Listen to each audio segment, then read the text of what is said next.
to this week's episode of Draft Central. Of course, I'm Jeff Barnes along with Bill Carroll and Greg Rector, as we're in the house getting ready to talk about our final position group of the season. We're talking quarterbacks tonight.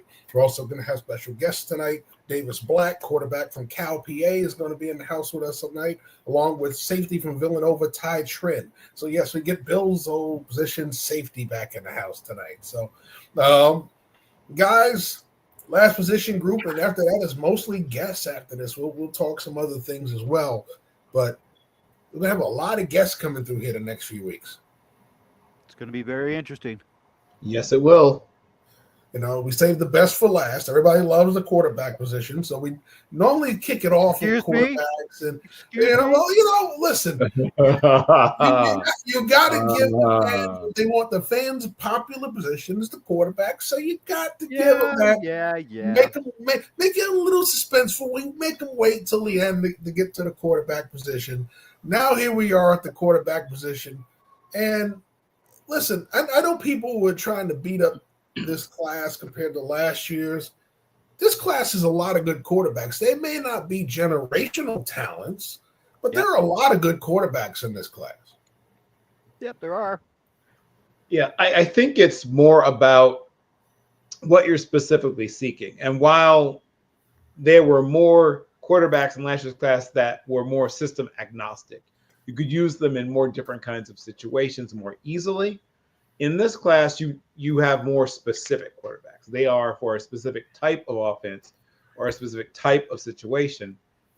I think you'll have fewer people ready to go day one in this class than you might have had in last year's class. But I see at least two long-term starters with the very strong chance of a third. And if you find three people out of one class who end up starting 60 or more games, you're above the median line for a quarterback class. That's better than many quarterback classes. There are quarterback classes, I don't want to mention any by name, where you don't get a single quarterback who starts 60 or more games in the NFL. But we've seen a couple of those. We've got one recent. Right, so that's the point I'm making. That was the point I'm making. You don't have to dig deep. Yeah. It's happened. Well, we'll say the 2024 class is off to a good start with 5 starters already. If you had those guys in your top 5, you were predicting right. And it's at least 5 because there may be a couple more guys that end up being starters out of that group as well. We saw a couple of those guys get some chances. Why am I drawing a blank on this young man's name today? The young man out of South Carolina by way of Oklahoma ended up with the Saints, starting a few games. Oh, Spencer Rattler had a couple. Spencer Rattler. Thank you. So, ironically, he was, I think, the number one recruit in the nation at one point. I mean, yes, like he was. So, he was the number one recruit in his coming out of high school. He was the number one recruit in the country. So, yep. Well, and I'll say this for him, he crossed the biggest bridge, but it wasn't his only bridge, right? The biggest bridge was the personality. When he got to Oklahoma, I think the personality was his biggest downfall when he was there. He seemed to overcome that by the end of South Carolina. He grew up, he wasn't feeling himself as much as he was when he was at Oklahoma. But I will say this. I think when you look at his game, there were a lot of other pitfalls that he had to overcome. So he's getting to those other bridges he has to cross. He wasn't crossing the 3rd Avenue bridge from Manhattan into the Bronx. He was crossing the Chesapeake Bay Bridge where he has to go about a couple of 10,000 miles in some tunnels and some long over the water bridges he has to cross before he can become that long-term starter. So very familiar with, having grown up where I grew up and having grandparents in Wilmington, Delaware. So very familiar with. That was a very familiar bridge to me, as my family is from the Norfolk, Virginia Beach area, living in New York. I drove across that bridge many a times coming down Old 13. So I know it oh too well. But with that being said, guys, let's get into the top 5 because we got a lot of quarterbacks to talk about. I know I have 31 that are going to be on my board. So 31 alone at the position. So I know we got a lot to talk about tonight. So let's get into it. Greg, why don't you start it off with your top 5? All right. So I have Cam Ward at number 1. He's been a first/second round QB for me ever since he was at Washington State last year. He's remained in that spot for me. Shedeur Sanders is number 2. Jackson Dart is 3rd. Tyler Shaw, who was supposed to be the real starting quarterback at Oregon before Justin Herbert. This is what people don't understand. Before he got injured at Oregon, he was going to be the starting quarterback. That was his gig, was going to be the University of Oregon. And then I put in Will Howard, who's shocked me basically by his improvement this year over his Kansas State days. But hey, the guy led them to a national championship, so that counts for something to me. All right. What about you, Bill? Well, same 5, just slightly different order. I think we're all going to have probably the same 5, probably just not quite the same 5. One difference. Yeah. And I certainly enjoyed watching Will Howard, but just like when watching Cardell Jones, I said to myself, how much of this is a player hitting a groove, hitting a stride, and being surrounded by extraordinary talent, and how much of it is who Will Howard really is at his heart of hearts as a prospect. I think Will Howard will knock around the NFL for a while and could even develop into a high-valued backup. But I wanted to go with players that I thought had a better chance to eventually become starters. And obviously Cam Ward and Shedeur Sanders are players that I see as future NFL starters. Jackson Dart is the wild card, almost literally, right? He is a mercurial player. His very best tape is as good as any, and better than most of the quarterbacks, and as good as Ward or Sanders. In fact, more impressive in some ways because, unlike Sanders, who has to really use a lot of touch and finesse and anticipation, Dart, has a real power arm as does Ward. And then a player who, of course, started his career at Ohio State, and of course, ended up being replaced by Mr. Howard, Kyle McCord. Kyle McCord led the entire nation in passing. Now, he had some great games and also made some decisions that were not fantastic. Ended up having 14 interceptions. They could have had more because he had some balls that certainly could have been intercepted that weren't. But you could see his talent. You could see that he's not afraid to throw the ball deep down the field. And when I look at quarterbacks and evaluate quarterbacks, I ask myself how much of it is them and how much of it is the scheme and the surrounding talent. And while McCord was in a scheme that certainly freed him up to throw the ball pretty much anywhere he wanted to, and he had good players around him. I mean, Ron DeGassen's going to play in the league for years, and some other guys there are good. He's not in the situation he was at Ohio State, right, where there's 3 or 4 NFL players deep at almost every spot on the team.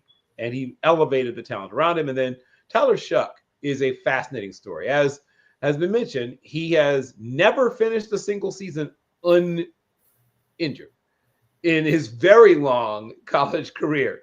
He has never both started and finished a season without missing some time due to injury. So in addition to his age, he's going to turn 25 as a rookie. So in addition to his age and his injury history, then you sort of, if you set those things aside, now you have to say, well, what are his strengths? He has a good arm. He's a much better athlete than I'd ever seen on tape. And though I'd seen him, run around a little bit, especially in his Oregon days, because they did, use read options and stuff like that. You didn't see him do much with that athletic ability.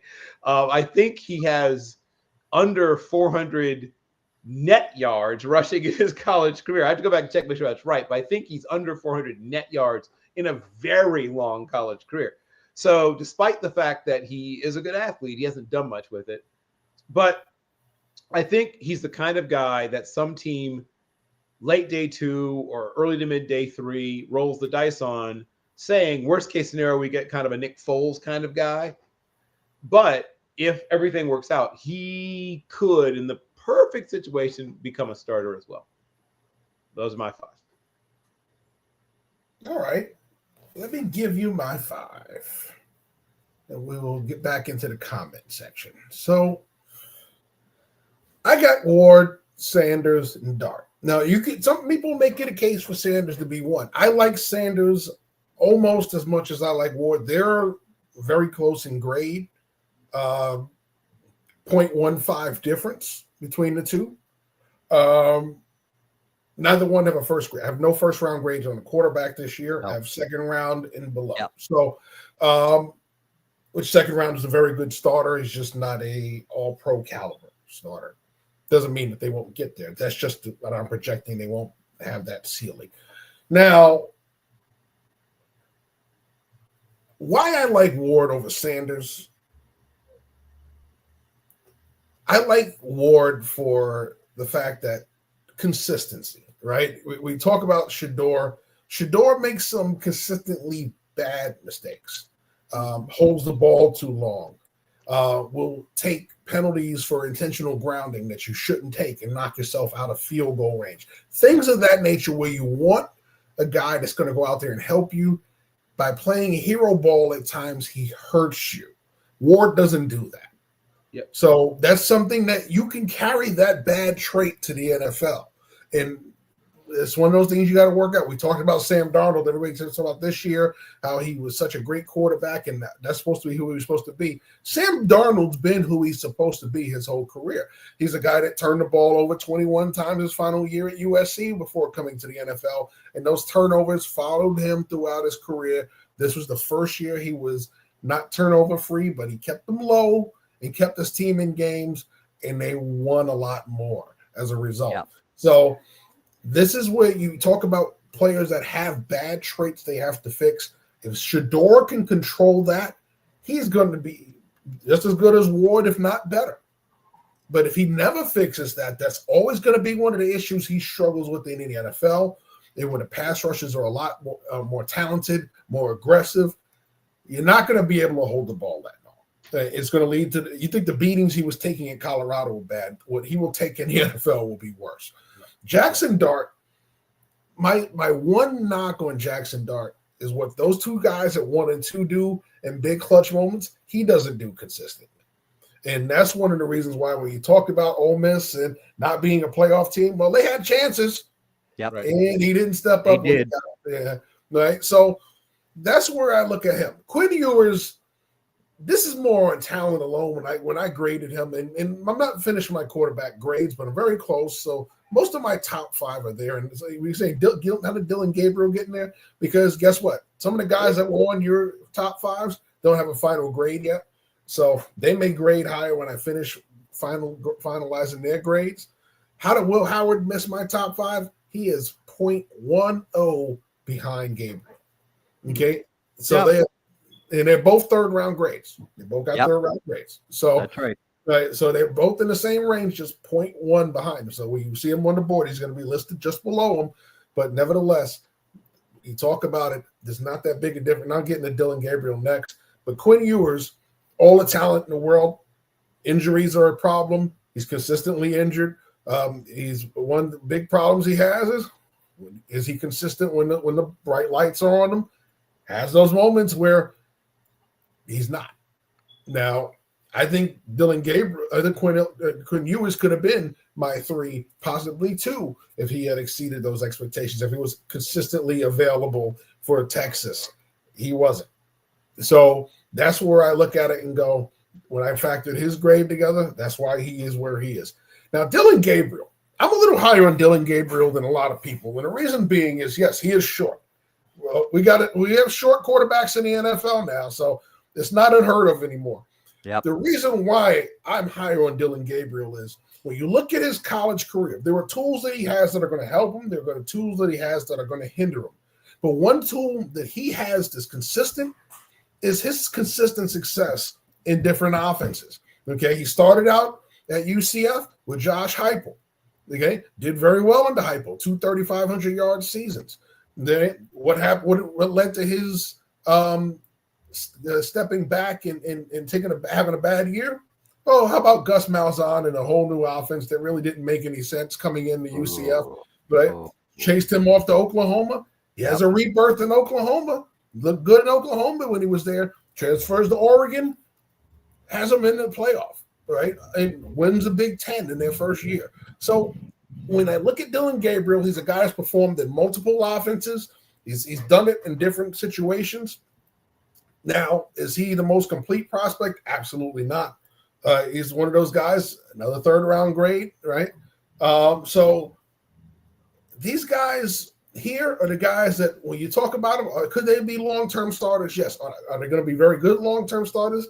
Maybe, maybe not. They may be solid long-term starters. However, they may be very good backups. Dillon Gabriel may be a guy that starts out as a backup, sits on the bench somewhere, and has that kind of Taylor Heineke career to a Tony Romo-ish career, right? Where he goes out there, he's a backup. All of a sudden, he's in the starting role, and he never lets it go. Or he could hold on to that starting role for a year and then lose it and get it somewhere else. I think that's more on a path that he's on as opposed to these guys we're talking about the face of the franchise. So I think Dillon Gabriel can play at the NFL level. I think his ceiling is going to be just that borderline starter, very good backup. And if he's a starter, is he a high-quality starter? Maybe, maybe not. More quality-ish area. So overall, I think that's Dillon Gabriel's niche. You put him with the right system. If somebody tries to pigeonhole him into something, that's going to be a problem. Let him land in a place like Washington where he can be air raid and be comfortable. Let him go somewhere where one of the McVay assistants has him, where he can be comfortable. Put him in one of them other schemes, not so much. Okay, don't send him to New England. Don't send him to Tennessee. Don't send him to a lot of other places where you're going to force him to be a square peg in a round hole. It doesn't work. Yeah, exactly. Yeah, Dillon Gabriel is actually my sixth guy, so he's right up there on my list anyway.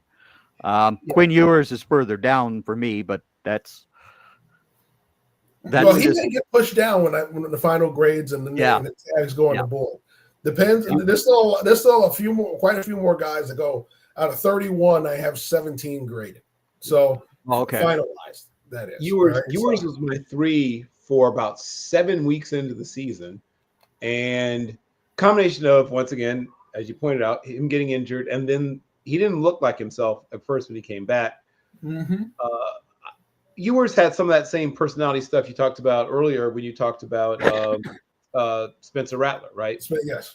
He had to have sort of a come to, maybe not Jesus, but come to somebody meeting with some of his black teammates. I don't know how many of you know about the whole Eyes of Texas Upon You controversy down at Texas. And then there was some political stuff, and the leadership council had to get involved. And Quinn Ewers is a big Trump supporter and whatever. Eventually they got it worked out, but he's not for everybody. Sort of like some of the stuff that some of the Bosa brothers have had to do to sort of smooth things over with some of their black teammates. He's, off the record, I talked to a teammate of his, and he said off the record, I like Quinn, he's my boy, but sometimes he be on that Bravo Sierra. And, we'll move on from that. But so he was a guy that had to work through some things in addition to his on-field performance, some other stuff too in his time at Austin. But he is, once again, like we talked about Rattler, right? The first guy to have a $1 million NIL deal. This is one of the most heralded prospects in the history of Texas high school football. I mean, when you think about Texas high school football, and we could do 1,000 shows without running out of subject matter about Texas high school football. For him to be considered one of the most heralded prospects in Texas high school football history tells you everything you want to know. And of course, obviously, Ohio State. In fact, I think 3 quarterbacks we've mentioned have an Ohio State connection so far today, right? Albacore, Quinn Ewers, and then finally Mr. Howard. And of course, Ewers and McCord overlapped at Ohio State. In fact, at one point, let me think, if I think you had Stroud, McCord, and Ewers all there at once. I think towards the end of Stroud's time there, I think McCord and Ewers were also there. But yes, you had a pretty crowded quarterback room at one point. But yes, so the point is that I think Ewers is a person who's still developing, both physically and mentally. He reclassified upwards, so he's not one of the older quarterbacks in this class. There are a lot of old quarterbacks in this class. He's not one of them. Dylan Gabriel's older. We talked about Tyler Shuck, who's older. My only issue with Gabriel, other than I don't care about the height so much, some of the throws, they get there, right? But they get there kind of coughing and sputtering, right? And some of those out patterns are going to be taken the other way at the next level. He's going to have to do something. His arm is unlikely to get that much stronger. So you either have to modify the route, right? So that he's not having to maybe make certain throws from this hash to that hash or things like that. Or get even better at getting the ball out quickly, right? Because the big arm throws, right? He's a good deep ball thrower, but people misconstrue what deep ball throwing means in terms of arm strength. That's more about your ability to calculate mathematically in your head, right? A mortar doesn't need to be all that powerful, right? It just has to be accurate, and he is accurate. The problem is when he has to make a rifle shot, right? Mortar shots he can kill you with all day. Rifle shots are going to be a struggle for him at the next level, where the defensive backs are just, faster, smarter, and are going to bait him into thinking, oh yeah, I got this guy, and then it's goal lines and headlines and posing in the goal, in the end zone with your teammates. Yeah. But yeah, I like him a lot, and my little scouting nickname for him is Surfing Kellen Moore, and so all the things that I loved about Kellen Moore, but once again, that just pure ability to get certain throws there is going to be an issue for him. Yeah, and you're absolutely right. And people don't understand the art of the quick out. As somebody that's thrown that pass enough times, I've had my fair share intercepted, and it's not because of arm strength all the time. It's the first problem with quick outs is timing. If you don't have the timing right, that's strike one. Okay, because if you put it on that back hip, it goes the other way. If you put it too far outside and they're in a zone, the guy's sitting outside, it goes the other way. It has to be thrown on time in the window. So it's a very important throw to make. The hard part about it is, when you're on those hashes. Now, the good thing for NFL hashes are not as wide as college hashes. So throwing across the field is not as bad as when he was doing it at Oregon and UCF, where he was throwing from that far hash to the wide side of the field. Wide. Yeah. Yeah. So the boundaries are not as tight as they are, in college, which is a saving grace for him. However, you've got to get out there versus faster athletes, more intelligent athletes. They're very instinctive athletes at the NFL level, which makes it even harder. He's going to be baited. He's going to see different coverage looks where they show him one thing and then take it away after the snap. So those are things he's definitely going to have to improve on. The tight window throws in the middle of the field are going to be something that he's good at now. He's still going to have to get better because those windows are going to be even tighter at the next window. Kellen Moore found that out himself. Oh, yeah. So I see exactly what you mean. And that's the way you're looking at. Is he going to be, is he going to be that Romo-esque kind of guy, like I said, that comes off the bench and doesn't leave? Or is he going to be Kellen Moore, who comes off the bench for a couple of games, and next thing you know, in a few years, you're coaching? That's going to be there's your floor and ceiling for the guy right there. Right. Okay. Right. So unfortunately, there's a lot of quarterbacks with that wide disparity in floor and ceiling in this class. Yep. That's what makes it so interesting. And I think when you look at the top fives, you saw it. We didn't have them in different orders. We had different people. Sometimes, two different, sometimes one different. But at the end of the day, you're starting to see that disparity. I'm starting to see it in a lot of people's boards. I think we talk about the top of that group. We talked about Ward and Sanders. The biggest knock on Sanders is not his game. The biggest knock on Sanders is his appeal to front offices that we've seen so far. And we talked about that already. Okay. I think that's more the disconnect when it comes to scouting certain groups of players, that they don't react the same that they do to some of their other counterparts based on the fact that they're not used to being around said people enough. Yeah. See, here I am with two African-American gentlemen every week. But these guys do not seem to understand the young black athlete. They don't get them. And that's where the big issue is with Shedeur Sanders. Shedeur Sanders also, he backed up way too much. He was going backwards instead of attacking the line forward. And that is going to be a huge problem for Sanders in the NFL. So let's dig into some of the other guys, right? Because we got, like I said, I have 31 quarterbacks on my board. Yep. Okay. They're going to be 31 graded, draftable graded. Okay. Now, my scale is a little wider than the NFL scale. So they go, you got 31. Yes, I have 31. But mine has a lot of different categories in those 7 rounds of grades on there. It's not just starter, good starter, backup, and special teamer. That's not that simple with my board. There's a lot more in-depth grading on mine. So, nevertheless, let's talk about some of the guys. Brady Cook. Yeah, terrific athlete, terrific young man.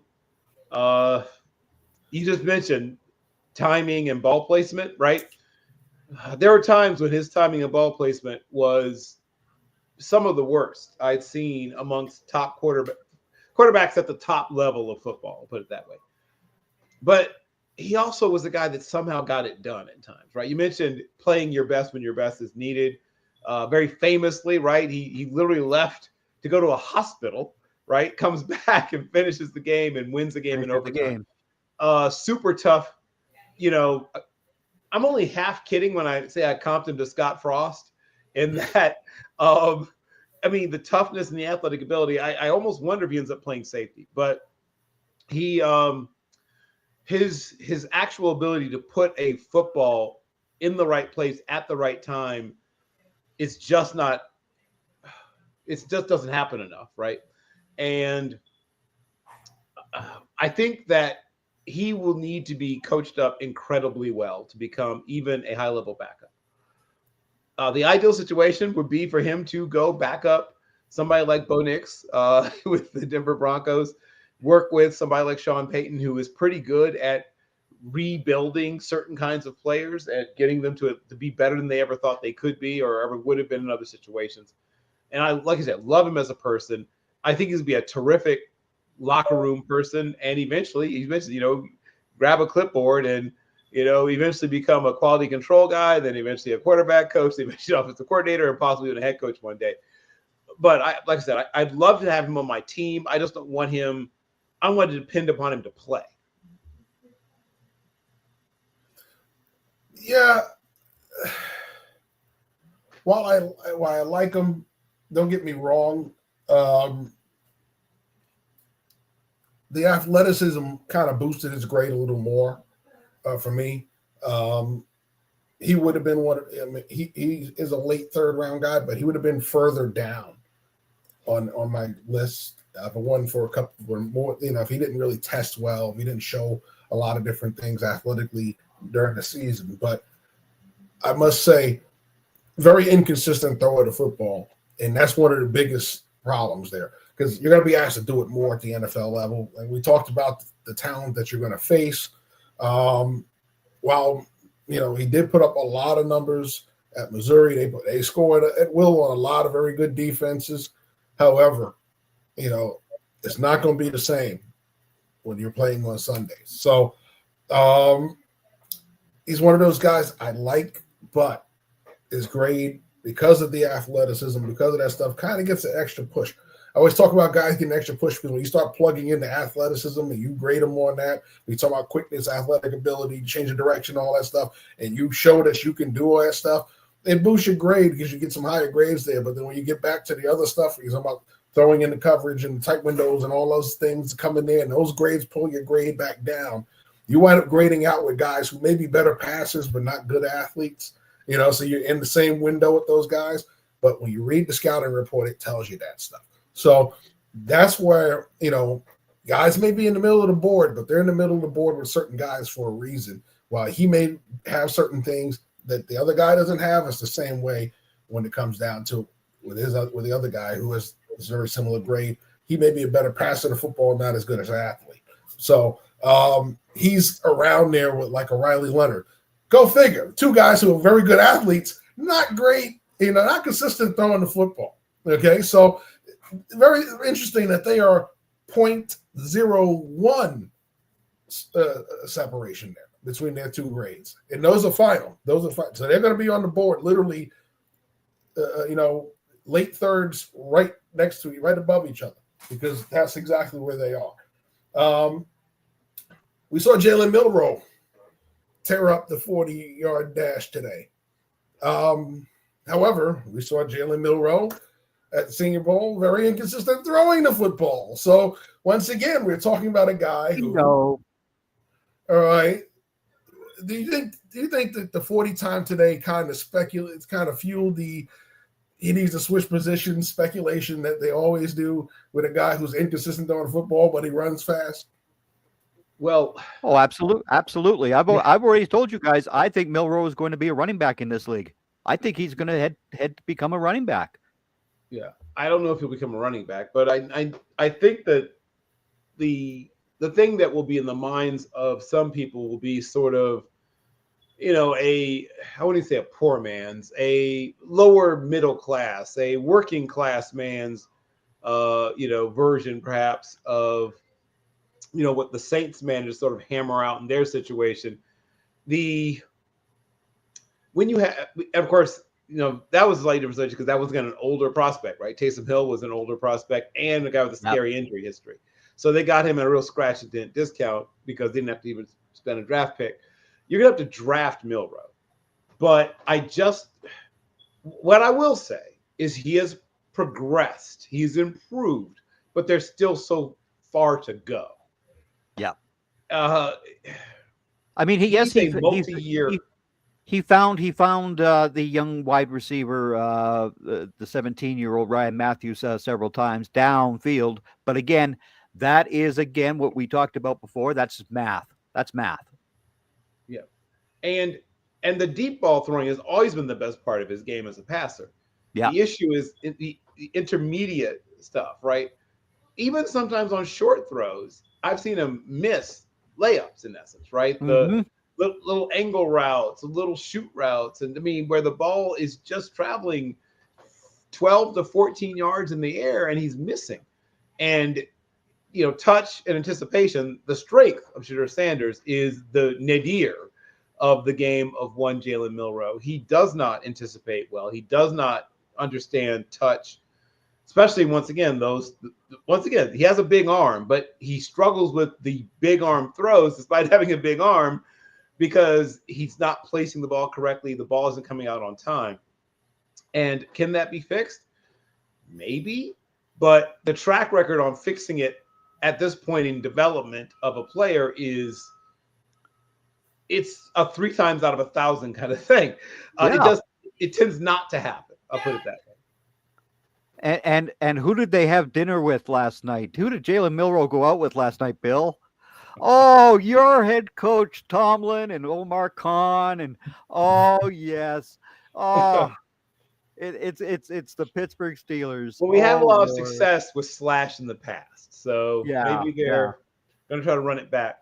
I think he's a long-term project. I would not touch him until well into day. I personally would not touch him until well into day 3, and just you roll the dice and see what he turns out to be. And maybe he's able to stay a quarterback, but it takes him a while to ever become something. Maybe you give up after a couple of years and you start trying to work him in a different position. Nobody really knows, but what I will say is I know he's a hard worker. I know he's smart. Yep. I know he wants to stay a quarterback and is willing to do whatever it takes to try to stay one. He's invested a lot of his time and money, shout out to Jordan Palmer, in trying to improve. And like I said, I can see increments of improvement, but it's like getting out of your hospital bed and saying, I'm going to run the Boston Marathon. And, a month into it, well, at least you're crawling, right? I mean, you feel better about the fact you're not just lying in bed, but boy, you've got a long way to go. Well, he has a long way to go. If I had been advising, we have a guest waiting. So, with that being said, we're going to move on to our first guest because it's that time of the night. It's quarterback night, so it wouldn't be right to not have a quarterback on. We're going to bring on Cal PA quarterback Davis Black. Davis, welcome to the show. How's it going, everyone? Thanks for having me. Thanks for being here. For sure. You, of course, are a Vulcan. You're in, I think, one of the most fun to watch and competitive conferences in football, period, and obviously in D2. For those who are not familiar with PSAC and how bitter some of those rivalries are, acquaint people who are not familiar with, I think, the most consistently competitive conference in all of Division II. Oh, yeah. So I got to the PSAC 2 years ago, and Cal's big rivals are IUP and Slippery Rock. And I was kind of familiar with the conference, like the competitiveness, but not really like the, inner rivals with a lot of teams. Like a lot of teams are close in the PSAC. Yes. We had some drives that were, 20, 30 minutes from each other, and then some that were also, 3 hours away. But just the competitiveness, I would say top to bottom, was a huge jump from being in the MEC before, and just the level of talent that a lot of those teams had, especially a lot of good defenses in the PSAC. So it was definitely fun. Definitely enjoyed my time at Cal, and yeah, it was overall a great time. Excellent. I guess I'll keep rolling. So every quarterback has comfort plays, right? The same way that every diner has comfort foods, something you like to go back to. I'm a margarita pizza guy, right? I could eat it probably every day of my life until I died, as long as it's good. Everyone has something. So I'm going to give you, I guess, sort of a short, intermediate, and deep menu, and tell me your favorites, right? Your comfort plays. So, 3rd and 3, right? And it's, you're facing a team that plays a lot of quarters coverage. What's on the menu? What do you like 3rd and 3 against a team that plays quarters? I would say my go-to would be like a smash drive concept. So reading the corner to throw the hitch. He's probably going to be pressed if it's, 3rd and 3. The corner route should carry the nickel, take the safety with them. Then you're kind of over-under on the mic and have the back swing away to hold the will. So you're either thinking hitch right now, corner's probably dead, shallow to basic, then to check down, I'd say. Okay. Now we're going to go to intermediate, right? It's 3rd and 7. You're in the middle of the field. The team is coming out in two-man coverage. What's on the menu? 2-man. Our favorite. We had 2 really good 2-man plays. First would be 4 verts. Yes. We hit Slippery Rock against 4 verts. Hit a seam route off the nickel. They were kind of trying to bracket. The safety got in between 1 and 2. I kind of threw it up the seams to the slot receiver. So you're really just reading the safety. You're going to get one-on-one, either outside or inside. And then we also have like a shorter version of 4 verts. It's like 4 stops from like 12 to 10. Kind of same read. Your best matchup's probably, if you got a really good slot, we had a really good slot off the nickel, or you just go to your best receiver if he's one-on-one, depending on where the safety's at. The safety's probably going to be deeper than 12. So you're going to have one-on-one, and you got to trust your receiver to win at that point. And now we're going to go long. So what was that very makeable 3rd and 3? Your right tackle got a little too romantic with the person he was supposed to be blocking. And, now it's 3rd and 13. You're facing a team that's in a cover 3, but it's a match cover 3 where they're using, pattern matching. And it's a 3rd and 13 you got to have, because late in the game, you're down 2. This gets you a chance to at least get in field goal range with 48 seconds to go. So, what's on the menu for that situation? 3rd and 13. Just outside of the high red zone. Yep. High red zone. Okay, so we can, don't take a sack. We're in field goal range, but I like, like an outside comeback with, like a high-low with a flood route concept kind of. So like a 2x2 set, your tight end or probably be your slot receiver, have about a 10 to 12 yard out. Your outside guys running like a deep comeback, like 20 back to 18. And then your backside slot has an over route at like 15 yards, and then the backside post to hold the backside safety. You're probably getting, if they're playing 3 match, you're probably getting the nickel carrying 2. And he has to win on an out route. If not, you're coming across. The backside slot would have to chase that slot receiver all the way across the field. And if neither of those 2 win, you come to the comeback late. I think once you get to 18, that corner's thinking that it's a vertical route or just a runoff route. You come to the comeback late, or you got your high-low with your crosser route and your flood route. What would you call that in your system, which you played? So we would roll out to it a lot. It would just be like, flood comeback, like flood X comeback, flood Z comeback. So like in a 3x1 set, it wouldn't be a deep over. It would be like a 3 to 5 yard arrow route. And then 2 would have like a 12 to 15 yard out off of leverage and coverage. When you were making your decision as your re-recruitment, as I like to call it, began, how did you decide which place would be home for you? What were you looking for in a fit? So yeah, I was in the MEC, had some success at Charleston. A coaching change, a couple things moved around, and I just thought, my best interest that it would be better for me to try my talent somewhere else. And I kind of really wanted to go to the PSAC for sure. First team I talked to was Kutztown. They told me they weren't taking a mid-year guy, so then I started going on visits. And Cal was really the first PSAC school to get me in on a visit. And I was supposed to go to IUP a week later, and I was talking to my family, and we're like, hey, there's no real reason to wait. Like, we got one of our top 3 schools, top 4 schools that we wanted. I really like the coaching staff, very relatable guys. They kind of, laid it out what it was going to be, and they didn't say, hey, you're going to come here and be the starter. They said, hey, you have a chance to come here and compete. We're going to give you every chance. We think you're really talented, but ultimately you're going to have to earn it. And that's what I wanted. I didn't want to go to a team where they said, hey, you're going to be the starter, because 9 times out of 10, that team's not very good. And with me having, 2 years left, it's like, how much can I change, 1 year going 3-7, and then the next year, hopefully, can't really change a whole lot in a year. So I wanted to go to an established program.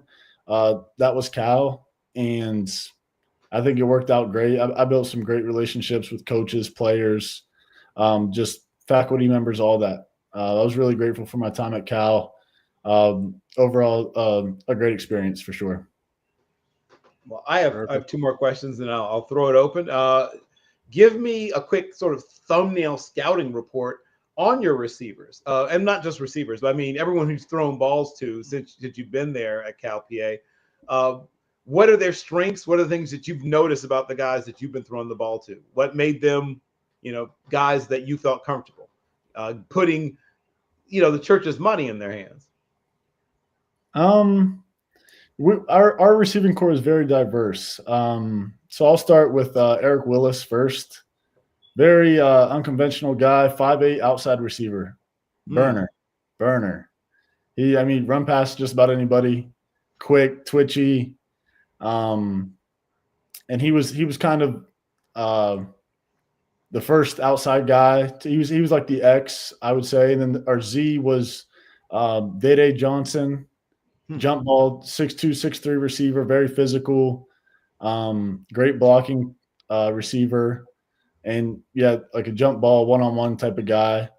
And then DeMont Martin played outside, played inside, 6'4", burner, fast. And he played a little bit of inside and outside. He could do a little bit of everything. Very smart, very experienced guy. Was at Robert Morris before. And then the last guy was Amari Hopkins, my roommate at one point. Very reliable. I mean, 3rd and 3, 3rd and 4. I'm probably going to O. And he could win on just about any man coverage, no matter what the route was. He was very savvy receiver, very good hands, tough player. All of them, just tough guys. They were a very unselfish group that,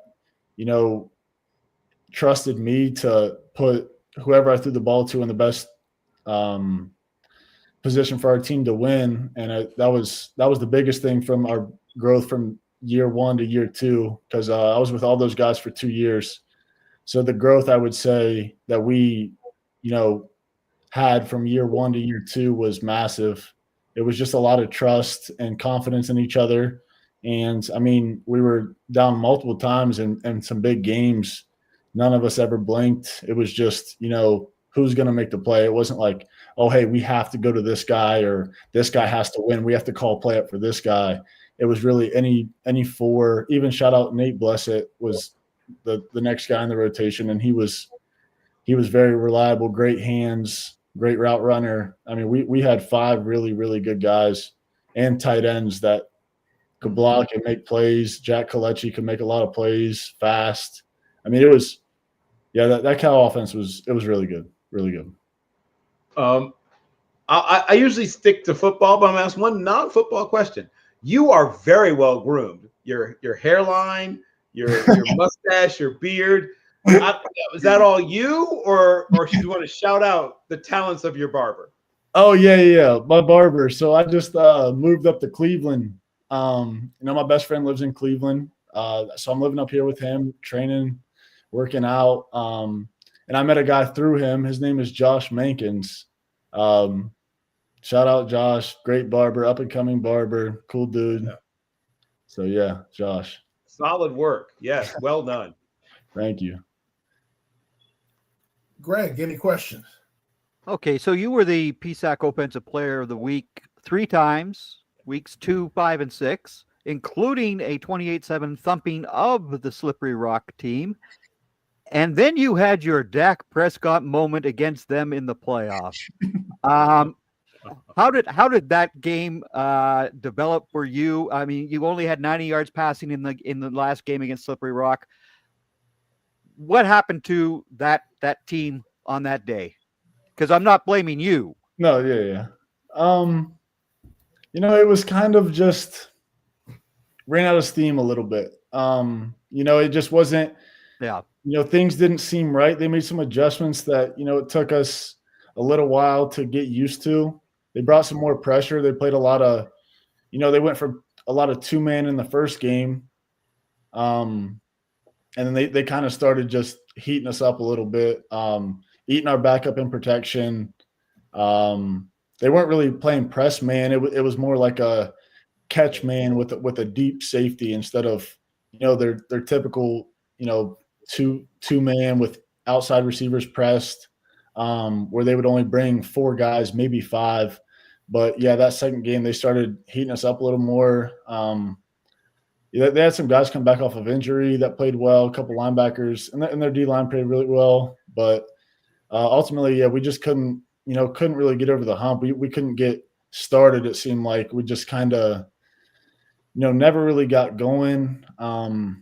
And their offense played great, unfortunately. Yeah, because you guys were down 21-0 in a hurry, right? I mean, yeah, quick. It was quick, right? Yes, that was just a ugly day for California. Yeah, it was just an ugly day, and of course, if anybody goes around seeing that 90-yard stat and that quarterback sucked. No, you did not suck in that game either. It was just basically you guys got beat up.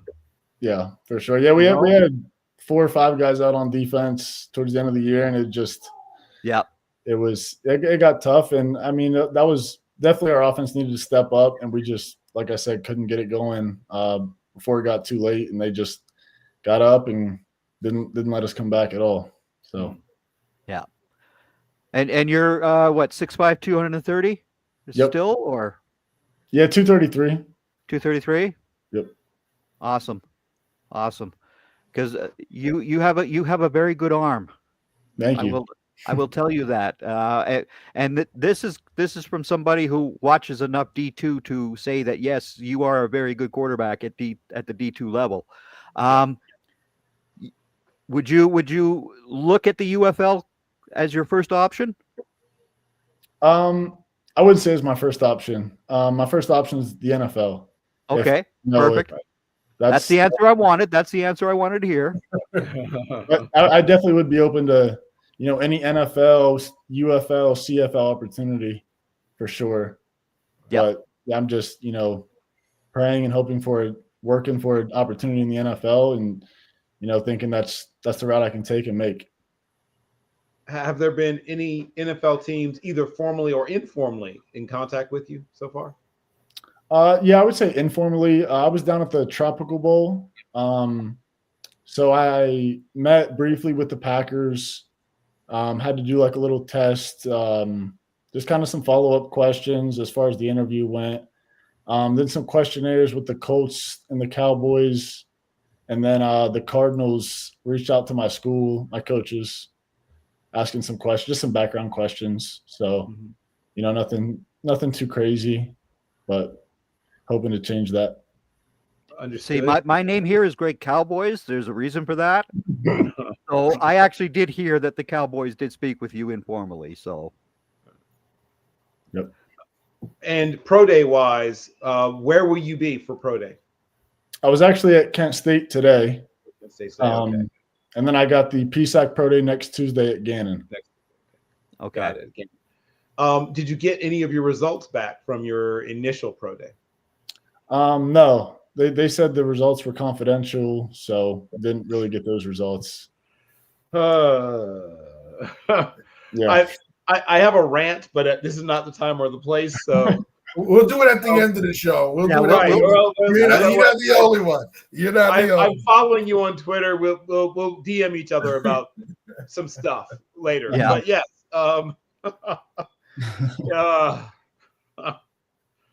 Well, please give us an update once you get an update, and then obviously we want to hear how things go at the PSAC Pro Day. For sure. You done with your questions, Greg? You go ahead, Jeff. All right. So since we're in the functional questions, I'm gonna keep it going, right? So what I'm gonna do is I'm gonna throw up a play. We're gonna go through it real quick. Simple concept. You've seen it a million times before. I'm gonna pull it down. We'll talk about something else. We'll come back to it. Tell me about it. And what we're going to do is I'm going to give you a little bit of a variation off it the second time around. So you ready? Yeah. All right. So what we call this would be trips right near, Bob, R stay, spot, X search. So you got your spot concept with the trips. Of course, you sit on the outside, you're flat, your corner over the top. R stay tells your back, he's your man. He's got to protect you from whatever blitz comes. Yep. X has the option route. So he's got the go. He's got the hitch if he's playing way off. He's got the slant if he's got the inside go. All right. So that's going to be trips right, near, Bob, R stay, spot, X search. Right? Yep. So what I'm going to do is I want you to walk me through something here because, I went through a lot of your film when I was breaking down your grade, and I got to see you at Tropical Bowl as well because, I make it to all the Florida All-Star games. Now, I don't make it always outside of state, but I do catch you guys when y'all come down here. So walk me through this play here because everybody has a guy they always compare to Tebow. This is the most Tebow play I've seen in a very long time. You ready? Okay. So walk me through this, and I know you've seen it a million times on film. Walk me through this one right here. And this, for the people that don't know, this is the PSAC championship game last year. All right, so we're going to rewind it one more time because we want to start this in the beginning. It starts pretty quick. So what were you seeing here that said, I'm pulling this? So this is just, outside zone to the left. And we read the defensive end all day. And they didn't really play any, where like the DN takes the running back and the backer has me. They didn't scrape the backer. Yeah, they didn't switch it. Yeah. Yeah. So it was really just a defensive end read. I think this was the first time in the game that I pulled the ball. I think every other time you did give it. Yeah, they really weren't giving me the pull much. So once I saw his shoulders and hips and just his kind of demeanor, I knew that he couldn't play the pull. And I did see the safety fitting, but if I can get one-on-one with a safety or a corner, I know I had the linebacker out leveraged, so I took my chances. And I would like to say I was going to score. Did I know I was going to score? Probably not, but I knew I could get 5 or 6 for sure. And then it just got to the point where I ended up kind of running through 2 guys and scoring. So right. See, what I like about it is, right now I'm gonna pull it back to the beginning because you can tell I'm an offensive coach because I'm gonna break down this film, the molecules for the people watching with you, right? So you make the smart move here, and this is a hard read because he doesn't show right away he's going down inside, right? He's still got eyes on you in the back here, and it's not until he thinks the back's got the ball that he fully commits inside. Now you've got it in clear lane outside. So that was a heck of a read that you read it that quick because his eyes were still on you when you were starting your mesh. All right. But what impressed me even more is when you get out here to the second level, you read the block, you realize you got one-on-one. You don't go, well, I'm going to run to the pylon and try and beat this little speedy guy. I'm 6'3", 230 pounds. I'm going to use that and finish it. So that's what impressed me just as much. There's guys that'll see that and go, I'm going to beat him to the pylon. No, use the 6'3". And so this is all smart decisions. So I'm going to give you kudos on that. That is wisely. And here's a slow motion one more time where you get to see the DB suffer for 4 yards, right? As you take them into the end zone. So film study was not kind to him. No, that would have been a very bad film study for that man. And quick giving Davis a shorter stature. He's 6'5". Well, is that what you came in at officially when they measured you, Davis? Actually, they measured me at like 6'4" and 1/8. 1/8. Okay. There we go. There we go. 233. Yeah, 233. So they got you today at 6'4" and 1/8. Yep. Okay, there we are. See, I have to update that because at Tropical Bowl they had you at 6'033". I know. What's up with that? Yeah, listen. This is what happens with All-Star games. Whatever scouts are there, the ones that measure it. Sometimes you get a dude that can't tell what scouts you get. You get the veteran scout at certain. Shout out to your barber. Apparently, whatever he did, I know. I took a little longer on the top. Yeah, a little longer on the top. Yeah, see, this is the benefit of showing up to bowl games. You get these numbers. So, so we're gonna go backwards for a second here. Just want to make sure we have it ready to go. Because we're going to go back to our little play. And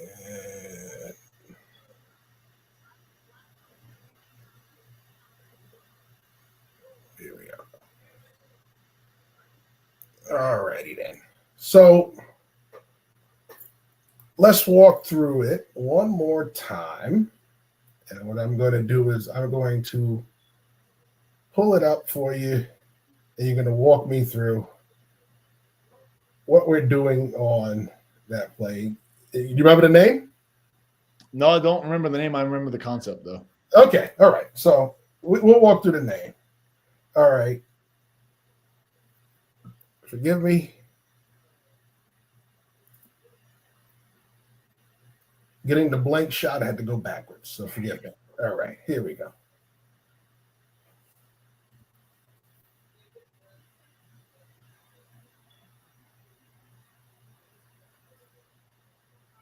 All right. So what we want to do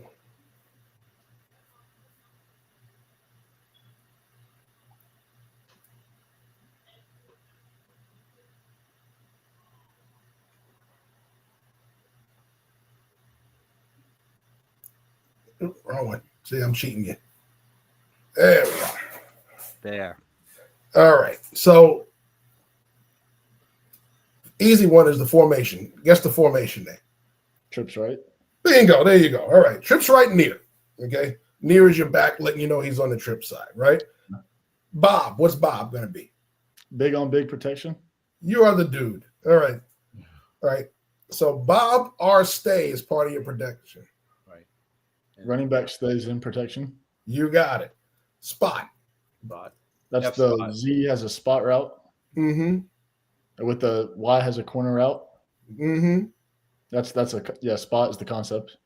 Yep. And then the And F has the arrow. on this one, he has a flat. Well, okay, yeah. Okay.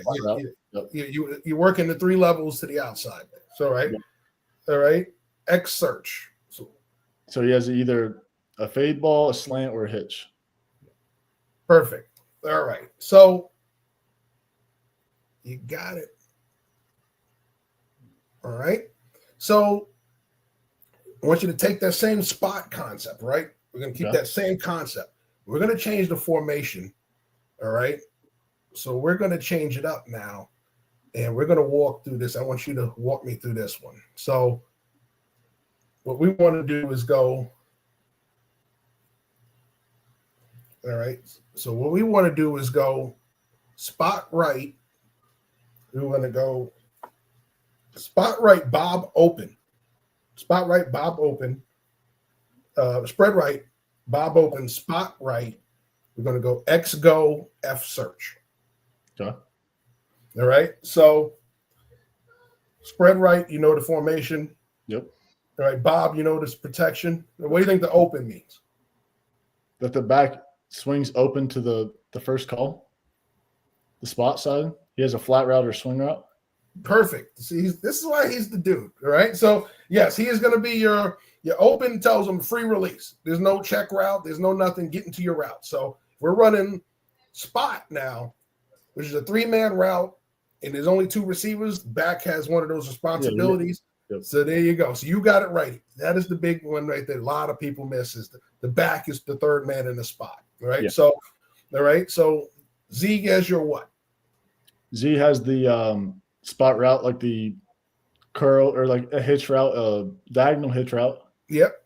And then the Y has the corner route. Mm-hmm. X has a fade with no conversion, and then F has a choice either to go in or to go out after 5 yards. Perfect.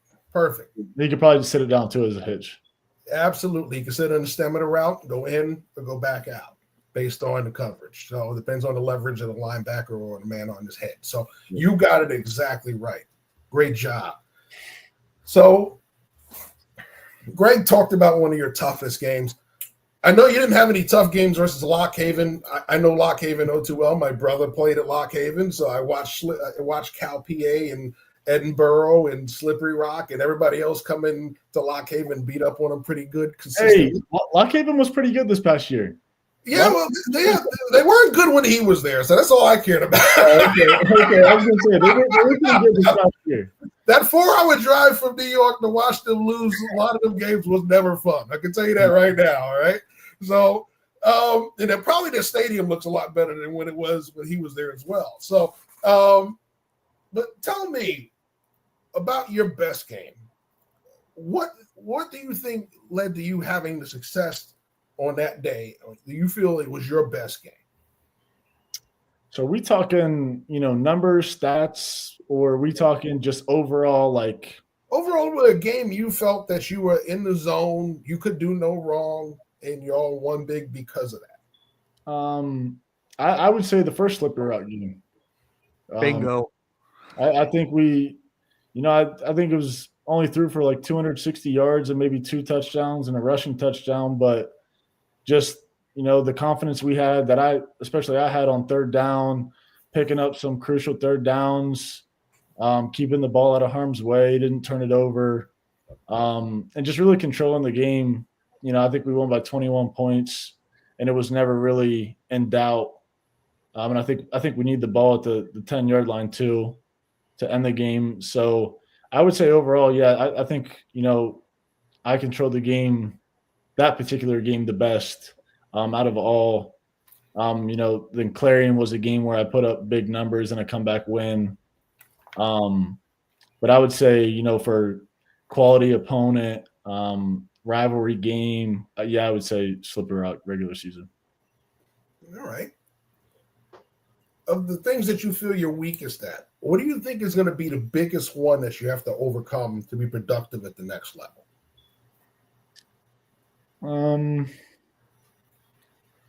I would say,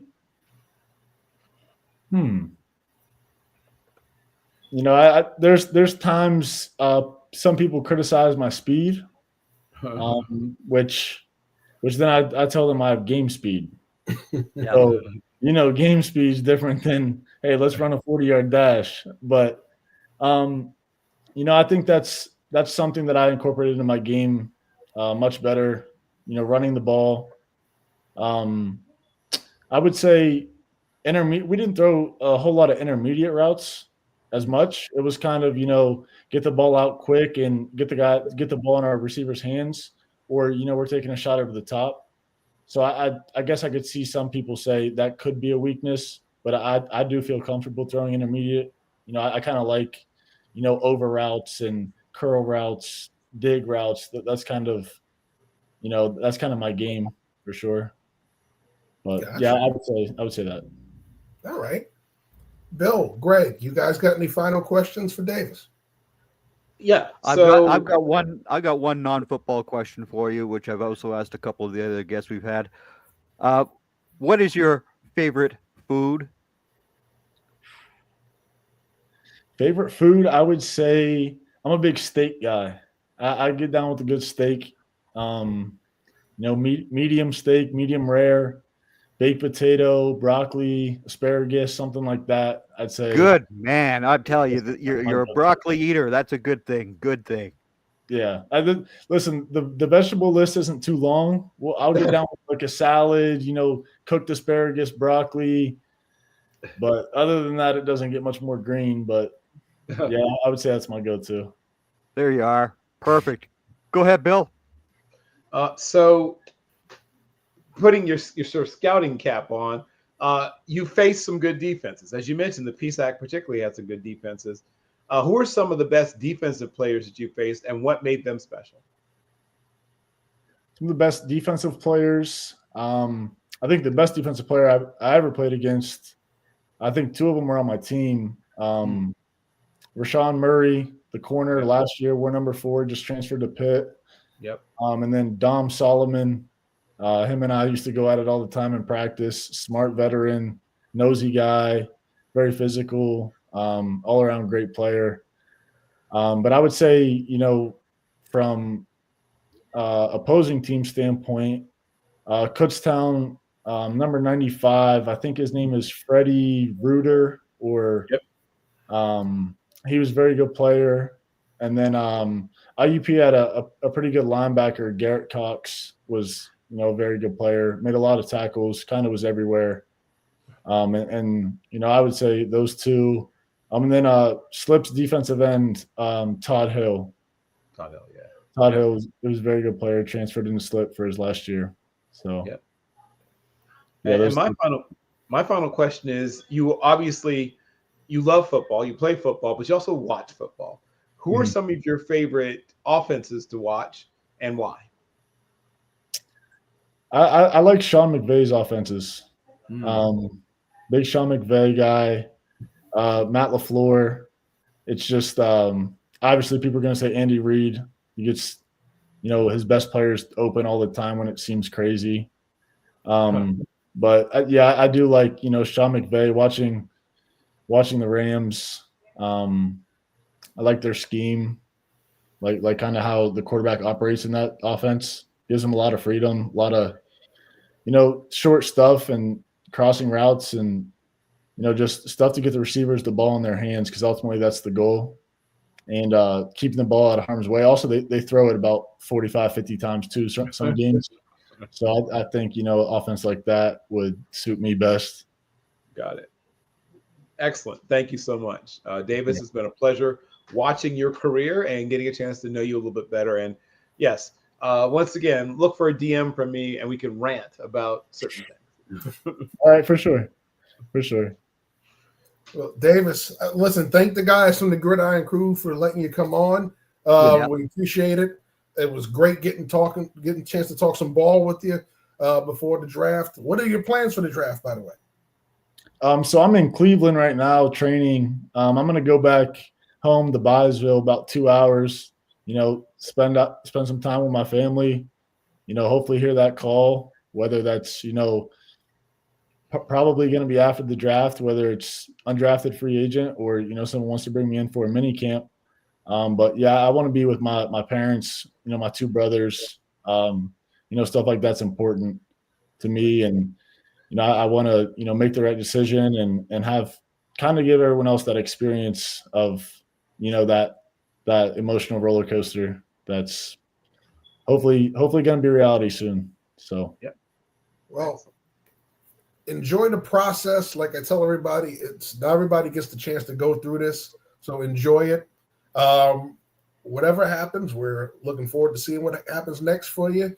If you do get the call, by all means, we're here the week after to wrap everything up. We'd love to bring you on if you know where you're going and get a chance to be happy on camera. So by all means, that we extend that invitation to everybody. If you get the call, by all means, once you get your name called, by all means, come on and share the joy. We'll be live all 3 days, so people would love to see an actual prospect celebrating on the show with us while we're sitting here slamming down turkey sandwiches for 8 hours. So, all right. Yeah, sounds good. Sounds good. Thanks for joining us. That is Davis Black, quarterback from Cal, PA. We're going to take a quick commercial break, and we'll be back. We're going to go to the opposite side of the ball. We're going to have safety for Villanova, Trinh, on the show. Right here on Draft Central. We'll be right back. Thank you guys for having me. Thank you, Davis. Davis, take care. Streetwear is not dead. The next wave of black fashion comes out of the Bronx, New York. Rich Kid Clothing, picking up where FUBU, Rockaware, and Kyle Kanai left off. Rich Kid is for the next generation of Get Fly fashion heads. Use promo code MELLOW23 for 15% off your next order. And for orders over $100, there is free shipping. Again, use promo code MELLOW23 for 15% off your next order. Draft Central is looking for an official sponsor. As the official sponsor of Draft Central, you get product placement in every episode, commercial advertising, and your logo on all Draft Central merch. Contact us at info@TeamMBS Media for more information. In 2006, we founded Yeti Coolers with a simple mission: build the cooler we use every day if it existed. One that was built for the serious outdoor enthusiasts rather than for mass discount retailers. One that could take the abuse we knew we'd put it through, out in the field and on the water. One that simply wouldn't break. We decided early on that production innovation would come from necessity and first-hand experience, not from market research and data analysis. Today, Yeti products perform when it matters most. Whether that be an excursion into the remote Alaskan wilderness, chasing redfish on the Gold Coast, or just getting together with friends in the backyard, we make gear that helps you stay out longer, travel farther, and live harder. # built for the wild.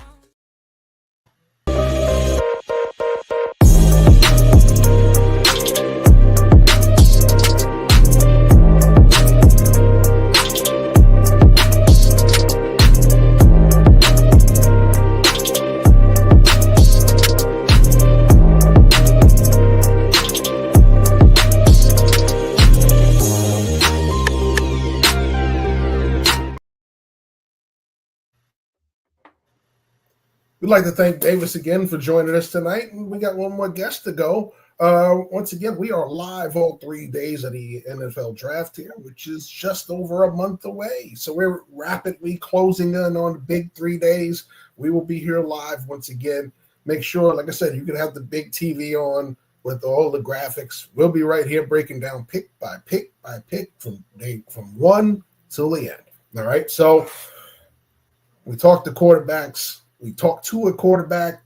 Let's talk to the guys that like to watch the quarterbacks and pick them off. We're going to talk safeties. We're going to talk to Trinh, safety out of Villanova.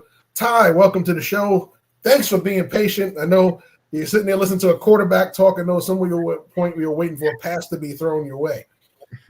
Nah, thank you guys for having me. Yeah. So I'm going to let the guys start it off, and I'll come back last, and we'll go over some X's and O's stuff and talk some just simple chalkboard stuff so we can sit there and make it feel like it's still football season for you. Ready? Yes, sir. All right. Who wants to go first, guys? Oh, I will. Yeah, go ahead, Greg. Ty, you got to face Mr. Felton out in that field this year. What was the nightmare that Felton created for you guys? I mean, it's a fast, very fast player, twitchy. Obviously they created situations to get him ISO'd and allowed him to get the ball in space and let him do his thing. So that was a big challenge, just trying to, contain him as much as possible. Obviously, you have another good receiver outside of him as well on that team. Yeah. So, when you got two good guys like that, it's kind of hard to focus, hone into one player when you got multiple things to worry about. But, sometimes you just do what you can and obviously control the controllables when you're out there. Oh, exactly. I mean, I watched Felton against several other teams, and he was doing the same thing to them that he did to you guys. So, I mean, that was just okay. The guy is very good, basically. Yeah. Do you prefer being more of a free safety, or do you prefer the box? That's a great question.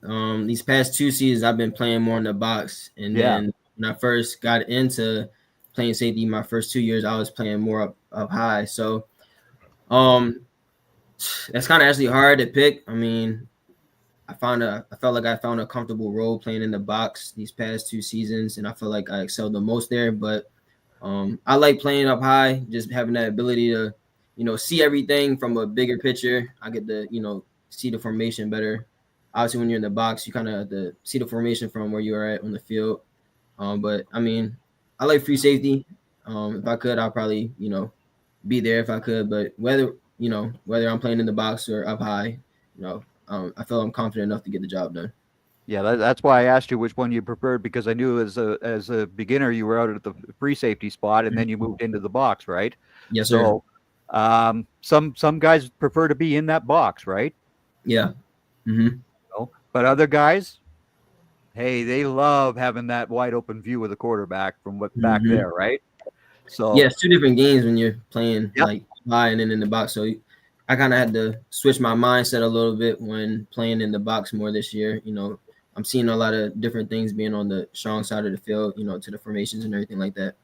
Yeah, exactly. Go ahead, Bill. So you have a strong track and field background. Talk about or explain for those that haven't had the great pleasure of participating in track and field. One, how that has helped you as a player who plays a reaction sport. I mean, football is a sport of explosive movement and hopefully, if you're a safety, exploding through people. But in your particular case, what has track and field helped you to do, and what was your favorite part of being a track athlete? So the most important thing I probably got from track, obviously, I try to tell people a lot of times, especially since I've been able to do both, track speed and football speed is 2 different things, and you got to train your body 2 different ways when you're playing those sports. So I've been on both sides of training to be, a football player and a track athlete, but that just translates to the football field. And I try to make people understand that, what you do on track, you can take that to the football field as far as, especially, the explosiveness, the proper running mechanics. I feel like if you can translate that to the field, then you're going to be better off than, some other people who have not had that experience. What were your personal records in your event? So man, I did jumps. So I was doing triple jump, long jump. I did the high jump before. I did like the multi event. So I was doing a lot of those. I did hurdles before. So I've been all over. I did jumps. I did some like relays here and there as well. But my main priority events that I was doing were the jumps. And I felt like that helped with my explosion. I think that's also what helped me, finish a lot of tackles. It's being that explosive in my legs. So I think that was able to give me a good advantage from those events. I think my best event was the triple jump. So what was your PR in the triple? I jumped coming out of high school or my senior year. I was like a 49 triple jumper, like around there. Okay. That'll do. Yes. Yeah, that'll do. So a lot of great football players were triple jumpers, because what people don't realize who've never tried triple jumping, and I did, and I wasn't good at it, but I did it, is it takes a lot of power. Like, you need strength. I don't think, like, a lot of people don't realize how strong you have to be a good triple jumper, and then body control. So my proudest moment was teaching or helping to teach somebody to triple jump who actually broke a record in the state of Virginia and was a safety in the NFL.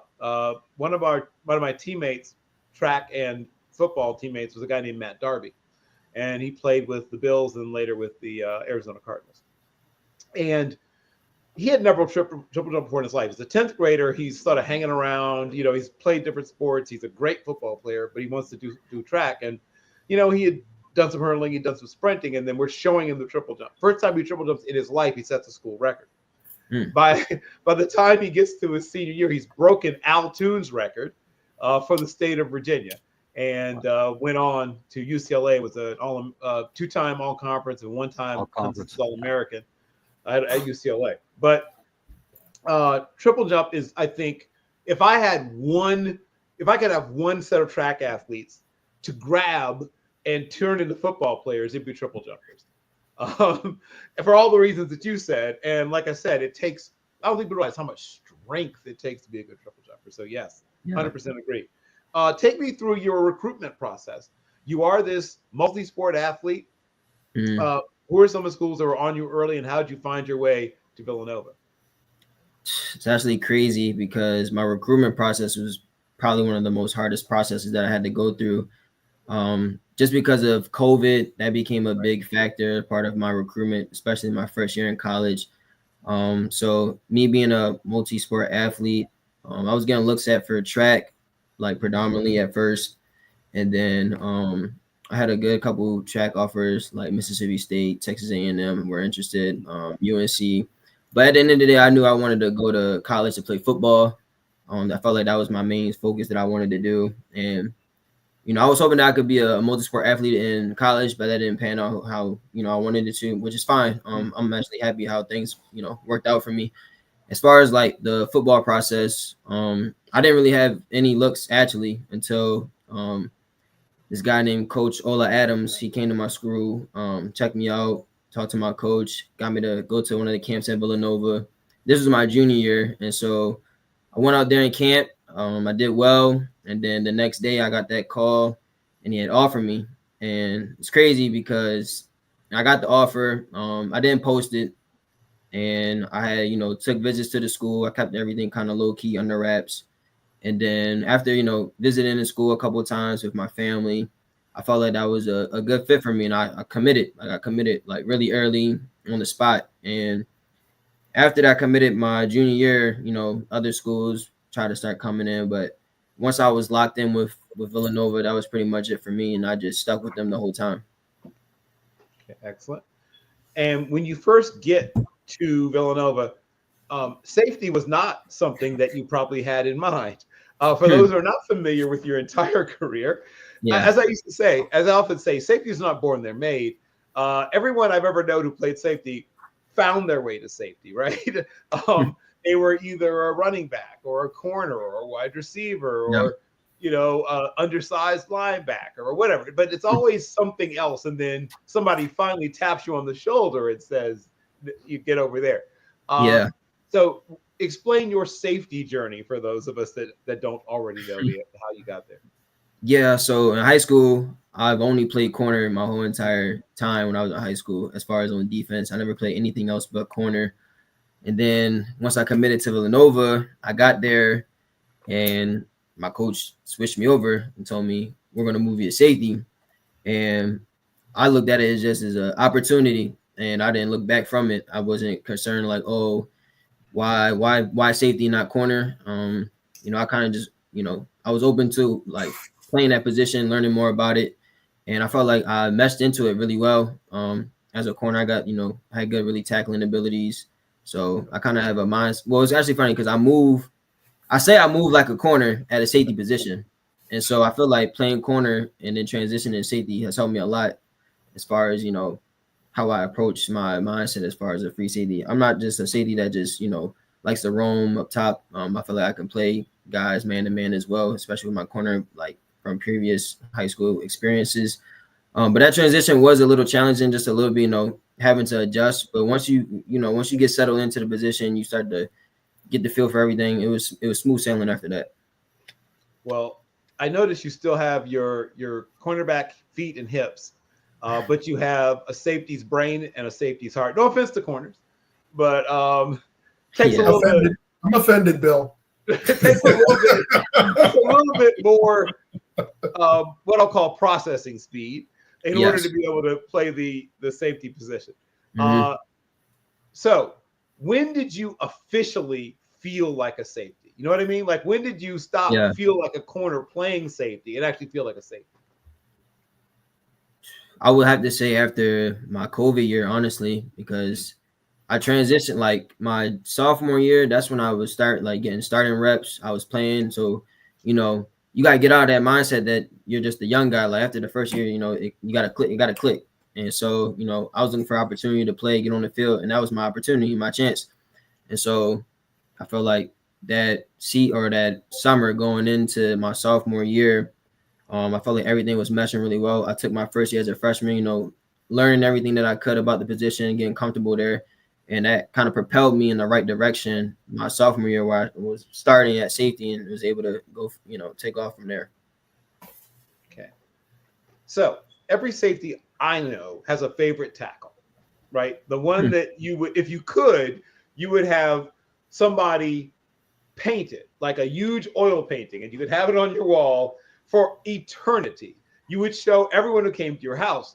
If someone's delivering an Amazon package, you show it to them. What is the tackle that you wish could live on forever and ever? Yeah. I had a tackle against this team called Lehigh. Mm-hmm. And there was probably, this is my junior year actually. And I had a crazy just boom, like hat on the ball, forced fumble. And I'm reading my keys. I seen the down block. I flew right off the tight end's hip. And it was kind of crazy how that play happened, because earlier in the series, in the beginning of the game, I was kind of feeling it out, see what they wanted to do off the down block. Was the running back going to hit right off the tight end's, butt early, or was he going to be more patient? And so in the beginning of the game, I was playing it more slow and he was hitting it fast. So later on in the game, I was prepared. I'm like, okay, I know this time when I see that down block, he's gonna try to hit that gap early. And so it was crazy. He seen the down block. I just trusted my instincts, trusted what I was seeing out there. Flew straight down to the C gap. Running back bounces right out to it. He doesn't even see me at all. Boom, bang, bang play, forced fumble. Unfortunately, they got the ball back, but that was a crazy play for me. And of course, you still got your ball skills. You've got hands. So what's your favorite interception? What's the interception that you would like to have? You hand out T-shirts, right, to everyone who walked through, with that interception on the T-shirt, so everyone could show everyone else you getting that interception. That's kind of hard to pick from. I want to. Well, one was more so just like reactionary. That was the Maryland game. Yeah. That was more like I seen. So my linebacker was showing he was getting pressure off the edge. We was in actually like a cover 3 zone. I'm rolling down into the curl window, and my backer showed it, and I see the cornerback. He sees it, and most times, when quarterbacks see that, they're taught to get the ball out quick. And so I'm ready for the hot route. I'm ready to break on it, and so boom, that exact play right there. So you see me actually to number 2, thinking I'm getting the hot route to my guy. My teammate makes a tip play on the receiver or whatever, ball's in the air, practice those. That's tip drills. I see the ball. All right, go get it. And then, we gone. I wish I could have scored here. It's funny. My teammate actually tries to block for me, blocks him actually towards me. But, love the effort by my teammate. But yeah, so that was probably my favorite one. That that was more so reactionary. But yeah. And my last question is, everyone obviously has also, I don't know if you call it a least favorite play, but I'll say a play that you wish you could go back and edit, right? You could go back and fix that sucker. What play stands out in your mind that's the one like you toss and turn about, like, man, I wish I could have that play back because this time I would do this? What play just bothers you? So we played Monmouth, and they had a really good offense this year, like a really good offense. Great running back, great quarterback. Their offense was legit. I'll give it to them. Their offense was legit. They schemed us perfectly. It was a third down play. Score is pretty close. I think they're up by maybe a touchdown, and it's a big third down play. And I'm matched up on there. You know, they're I'll probably say wide receiver 1, wide receiver 2, however you want to look at it. Real twitchy, real fast. It's a short yard distance. I'm trying to play my leverage. Hits me with a quick. I felt like it was a short route anyway going to happen, so I'm getting prepared to play on the fast route. Kind of gives me a shake inside to go back outside, and I got beat.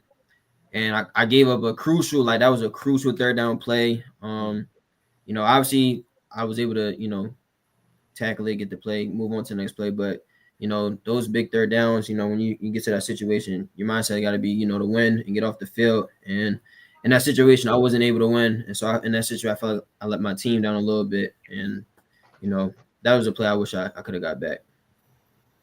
Understood. I completely understand. Well, I could do this all night, but I won't. There are other people who have questions for you, so I'm going to let them ask them. You done, Greg? You asked your questions already? Yeah, you go ahead, Jeff. All right. So, well, first of all, kudos for being that guy that goes from corner to safety and performing well. As a former cornerback, at the end of my career, they were saying, well, you couldn't move to safety. He said, I could retire and coach because I'm about done. No. I've tasted the safety pool. It wasn't for me. Right? Playing in the middle of the field is totally different playing outside the hashes. It is. Right? A lot more information and a lot more faster decisions. As a corner, you see everything unfold. As a safety, you have to have really great vision. So kudos to you for that. You familiar with Meg and Mod, right? Not too sure actually. Pattern matching, man everywhere it goes. Man on demand. Yeah, man, yeah. Yeah. Right. So explain that to the viewers that don't understand that concept. Oh, could you say it again? I'm sorry, I can't hear you.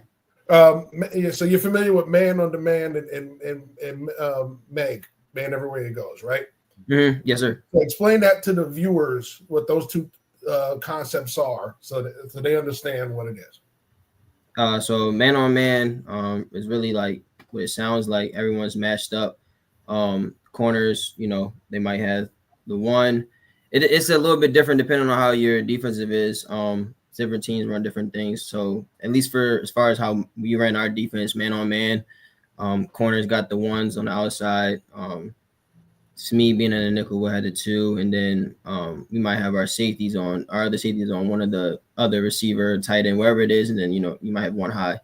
So obviously, man to man is just if there's motion, you can go with your man. Sometimes we might switch it off.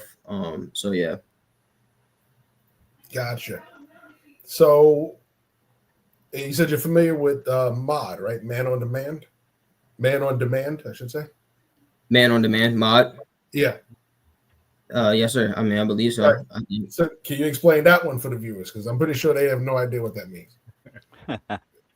Oh, Mod? Yeah. I mean, I feel like it's kind of similar to just man on man. Except for as far as like if it's a corner, if you're playing the corner, it's kind of like man over depth. So if you get like the shallow route or something like that, you can just chop it off and let it go. And you can, try to look for something else and pick up on it. So that's how, when you're in that corner, you got to actually listen. It's more listening than like really seeing it. But when you get that call, like, if you can drop the shallow crosser or whatever and look for something else coming back out or something coming to you, then, that's what that is. Perfect. All right. So you're familiar with POD, post over dig, right? Yes. Yes. All right. So in a too high concept, when you're vertical, middle field's open as opposed to being closed. So they're going to run that at you. You know, it comes in two different directions. It's not always going to be the post on the outside. Sometimes it's the post on the inside. So tricky throw this, yeah. So when I throw it up there, here's your two different variations of POD. Tell me how your eyes are going to recognize this when you're over top. What are your reads? Walk me through your reads and where you're going to look for that deeper route coming from and how you recognize it. From the free safety or the strong safety perspective? We'll start with the strong safety side, then we'll flip it to the free. Okay, yeah. So, I mean, from the strong safety side, this is a tricky cover because especially for my team, we're like a quarters team. So we kind of play we don't run actually a true quarters where it's, you know, the corner has one exact quarter, the safety has the other exact quarter. We kind of play like a man quarter scheme. Yeah. You play man on the outside with the safeties taking the vertical on two. Yeah. Then, yeah. Okay. Yeah. Yes, sir. Okay. So we do it based upon like a certain depth. Like if the number 2, for example, the Y here, if he gets past, you know, a certain yards, like 8 yards, then, you know, as a strong safety, I'm locking on that, and the corner has to, you know, pick up on the dig route or something like that. Because most times the teams who are doing these posts and these corners or these digs and posts, they're setting the safety up to bite on the dig and throw the post or the corner, wherever it is, over your head. So most times we just, you know, we try to play the deepest one as the strong safety here. So if I'm looking at the wide, that's my first initial read anyway, to see what he's doing. And then if he's going past a certain depth, I'm locking on, and then my corner has to lock on to the Z. Yep. Gotcha. All right. Flip it to the free safety now. Yeah, so the free safety, I would say it's kind of a little bit more challenging because you're more in the open field. You know, you're in the space with where you're getting those deep pass concepts because you're to the field. And so they're definitely going to set you up out there. As far as when you're on the strong safety side, you're more so in the boundary, so you can kind of play it a little bit more softer. But in this situation for the free safety, you know, you got to kind of be aggressive and more decisive as far as what you're taking. But for the F here, you know, once you get that inside stem, at least for my team in quarters, we try to lock it on. That way it eliminates just, you know, getting set up here anyway. So once as the free safety, I see this initial stem, I'm like, okay, that's my man. Like I'm locking on right now. And I'm trying to protect my leverage anyway inside to protect that dig. If he runs, you know, the out or the corner, that's a harder throw anyway. You know, you don't want to get beat across your face. So I'm obviously in this situation, I'm the free safety. I'm going to try to protect my leverage as much as possible inside. And then once the corner, you know, sees that number 2 is doing the inside stem, he's locking on to his man already. So he should be on top of the post. Most teams like to throw that post anyway, knowing, you know, this free safety's locking on number 2, and they're going to take that shot, that deep shot on the corner. So most times we tell the corners, though, you know, if you see an inside stem by number 2 or inside breaking route by number 2, then number 1 is probably doing inside breaking route as well.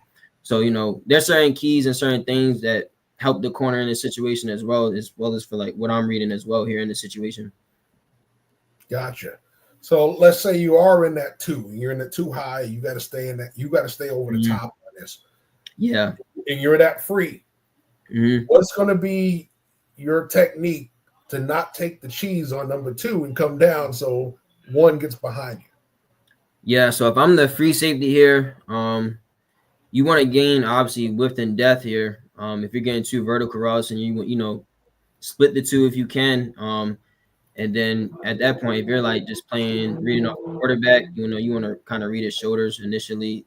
You know, sometimes it's high shoulders, probably the deeper ball, lean shoulders, probably getting the dig. So if you're reacting off the quarterback, you can kind of play off of that.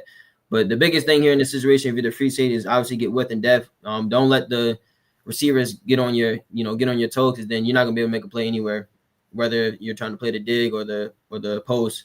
So obviously gain width and depth here, get off the hash a little bit, try to split the 2 verticals, and then, you know, react off the quarterback if you can. All right, good stuff.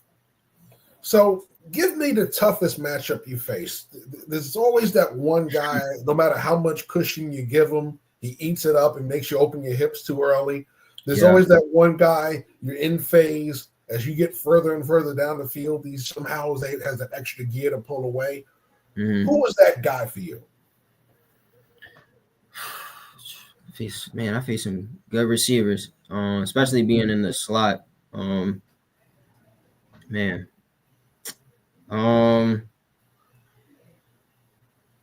would say this was more so my junior year, but I was playing high that game, like up top, and we playing Javon Baker, and they had that 1-2 combo going on, and they get on your toes quick, and I mean quick. Like if you give them space to run and get no hands on, they get on your toes pretty quick, and so. I mean, a couple of times they kind of had that step on me, and I'm speeding on my back pedal a little bit, trying to stay on top. But when you giving guys like them free releases off the line, it's kind of hard to stay on top. And I would say, they made a couple big plays against us that year as well. So I mean, those are two exceptional players right there. Looking at the film, you're one of those guys that tackles well in space. There are guys that you see, they make great hits in the secondary when the guy's not looking at them. But when it comes time to make a tackle coming from depth, as you're asked to now, it was different for guys in my era. We were 4-3s and 4-4s. A lot more guys in the box that had to handle all that stuff. We just handled sweeps outside. You guys have to do it now from depth when you're playing that too high. You have to come down and make run fits inside the box in the running game because there's only 2 linebackers, or there's 3 linebackers and only 3 linemen. So you guys are very light in the box now, where you guys have to be extra run defenders, and you have to do it from depth, which is extremely hard. How do you take proper angles? What is your technique for seeing the hole open up, knowing I have to come run fit from this depth, and I have to make a tackle there? I can't do it as at 10 yards. I have to come up to 5 to 6 and make this tackle and make it clean. Yeah, I mean, well, I played in the box, so it's kind of easier. It's an easier read just because you see things happen faster. But from up high alignment, because I played up high before as well.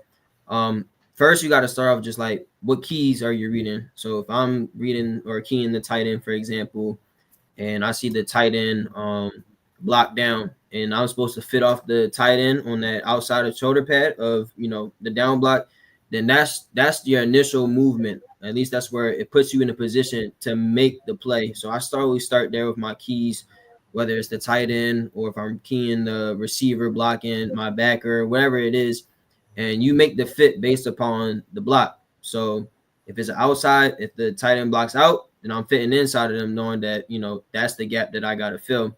So based upon what the block is, that's initially setting me up to get in position to be where I need to be and make the play. After that, once you're in position, you got to run your feet on contact, wrap up. I like to say I'm a secure tackler.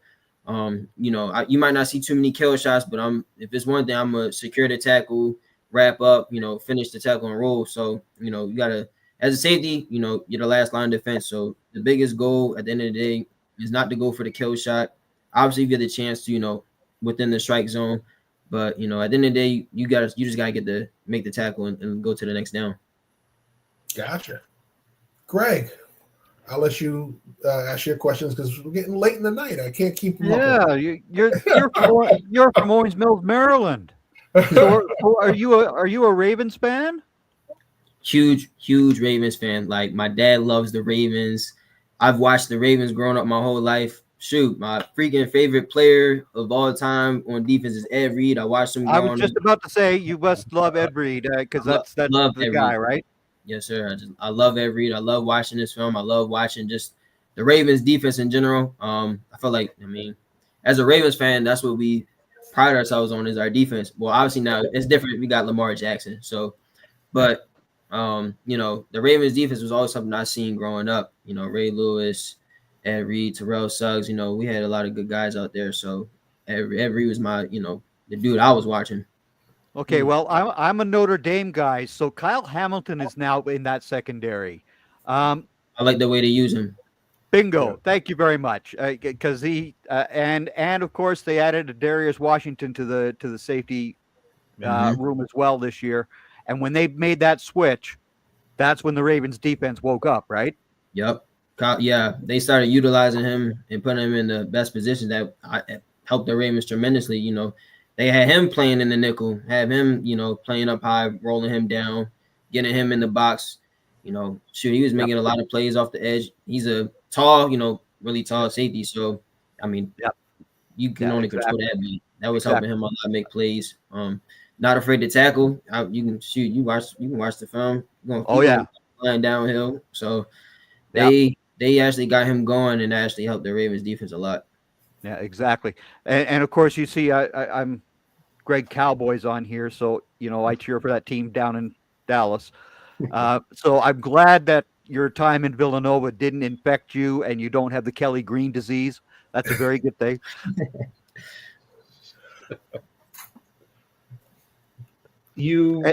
That's all you got, Greg?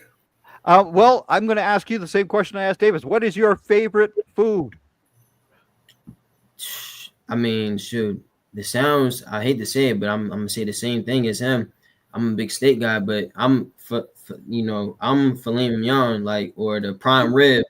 I got a classic taste when it comes to the steak. So I'm taking a nice one of those two. You know, obviously I like mixed vegetables. You know, it can be anything, broccoli, whatever it is, carrots. I'm not too picky. And then, you know, loaded baked potato as well. Maybe some eggs if that's an option. That's something if you cook it up. But yeah, I'm a fan of the steak. Can't go wrong. And is it medium well? I'm a medium well guy. Okay. Medium well guy.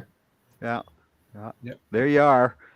This is a very good guest because he loves the same food that I do. It just was Davis did as well, right? Is broccoli. That is the number one vegetable out in the world. I don't care what anybody else says. I love my broccoli just like you do. You know, listen, you can't go wrong with steak. I mean, but you mentioned some really nice cuts. I mean, you're a medium well guy, so those are the perfect cuts for you. Yeah. Medium well guys. You know what I'm saying? So you can't overcook prime rib in filet mignon. That stuff is as tough as a rubber tire if you try to cook that well done. But I'm more of a porterhouse guy, so I'm going to have my porterhouse well done because then it's great. I don't have any risk of foodborne illnesses, which I've had plenty of those in my lifetime. So I don't mess around with semi-cooked meat. It's got to be all the way for me. But nevertheless, if it's going to be a steak, it's got to be a porterhouse where you get that nice little piece of filet on the side and that shell, the New York strip on the opposite. Oh, that is a steak. That right there is it's perfection in my chef's kiss. Yeah. When is your pro day, Ty?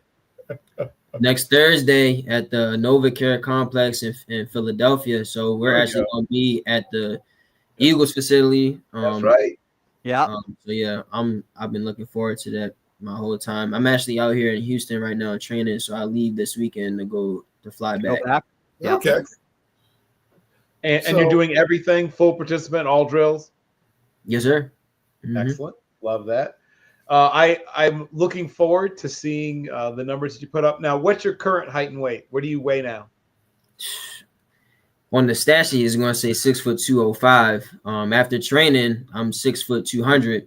I cut off, 5 pounds since out here. I'm just, cut off a lot of body fat. Yep. I feel like I'm in one of the best shapes of my life right now. So I'm looking forward to the pro day. I'm feeling I'm going to do very well when I get there. I agree, especially once again with your very strong track background. I mean, I bet there's not more than 100 people in America who have broken 49 feet in the triple jump. I mean, that's a small club, Ty. That's not a bunch of guys who can say they did that. That's not many people. Who's the best athlete in your family, Ty? I'll probably have to say me, not to be selfish or anything, but me, as far as just like my family wise, I'm kind of, I have I have a cousin, but I'm obviously like the oldest right now as far as athletics goes, excelling at the highest level that I can. Obviously I was fortunate enough actually, go to D1 school, Yep. I'm obviously on the track of now pursuing the NFL. So I'm kind of like the first person right now to do that out of my family. So it's a big accomplishment. A lot of my family, you know, they're supporting me, and I'm happy that they're able to support me in this process. And I feel them right behind me along this journey. And hopefully, when I have my cousin has his opportunity, I want him to do the same as well. So excellent. What's your cousin's name? My cousin's name is Kenneth Johnson. He's a receiver that plays for Pitt. Got it. Yep. Got it. He will. He's a sophomore now. Yeah, he's going. Yeah, he's a sophomore now. Yeah. Okay. I He's thought he's still young, so. yeah, I got it. But his moment is coming. Mm-hmm. Well, then my final question. Obviously, you watch football. Obviously, along with playing it, you mentioned the Ravens. Are there any other defenses, particularly safety groups, maybe that you watch and think, oh yeah, I'd fit in well with that group? I've been watching the Lions a lot, if I'm honest. I like their defense. They rotate a lot actually. And I'm watching guys like Kirby Joseph, Brian Branch. I love his game a lot. The way they utilize him actually in the box. He's making a lot. Yeah, so I've been watching them and how they run their defense, and I actually like the way they rotate players. It's kind of unfortunate they got a little banged up at the end of the season. They had, that was kind of hurting them a little bit, but they got a good squad. So I was definitely watching their defense. Excellent. Well, look for a DM reminding you to remind us to check back in with you because we want to find out how everything went your pro day. Have any teams met either informally or formally with you, or requested tape, or had questions for you so far? I mean, the Eagles, because we're right there. They've come by the facility, talked to my coaches. As far as other teams, I'm not too sure really. I'm sure there's some teams that have been in contact with my agent.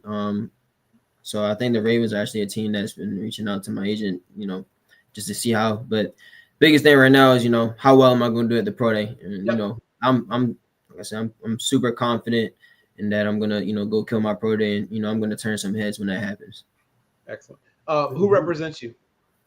My agent, Chris Quattro. Okay, got it. And what's the name of the agency?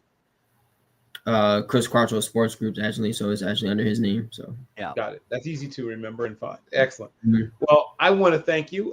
We should have more safeties on the show. I've been telling Jeff this continuously. I think we should probably, Oh, I agree. Those guys. We got more coming. I'm taking care of you, Bill. Listen, I may have played corner, but I take care of you. You guys with your heads back of the quarterback, you just don't understand the game. You don't understand the game in the middle. You don't get it. Well, my problem wasn't that I didn't understand it. I did, which is why they wanted me to move to safety.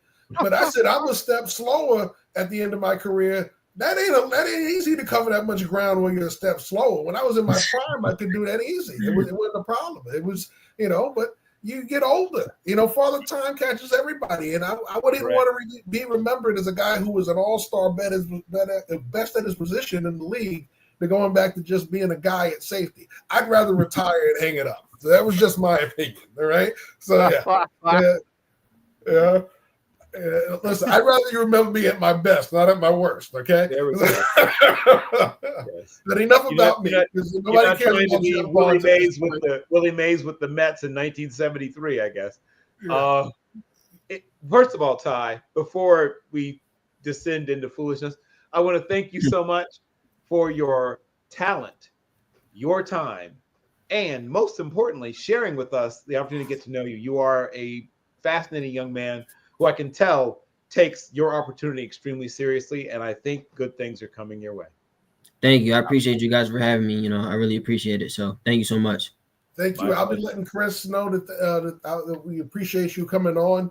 We'll be looking forward to see what happens next week with you. And like I said to Davis, we say it to everybody. You're more than welcome. We get your name called. You get signed after the draft to come back on and share the joy. We love to see it happen for you guys.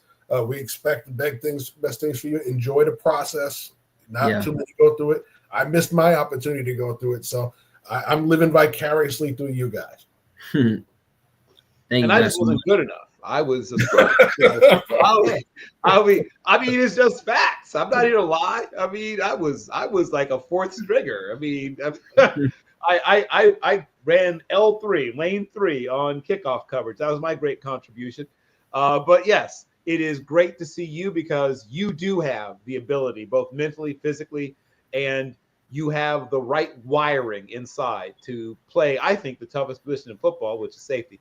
But of course, we're back at the defense. There we go. That's we right. go.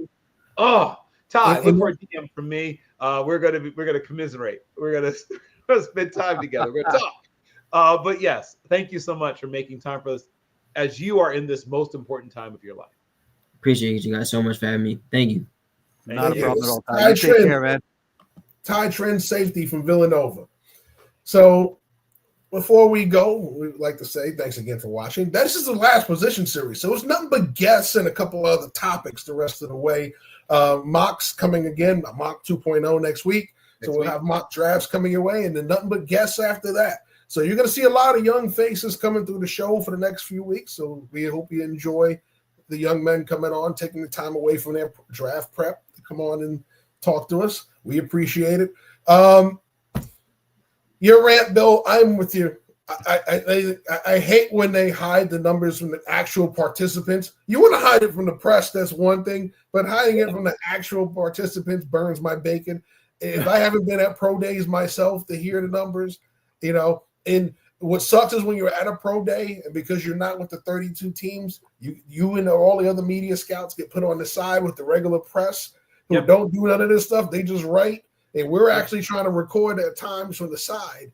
And you can't get the official times because you're not out on the field when they huddle together and start discussing times.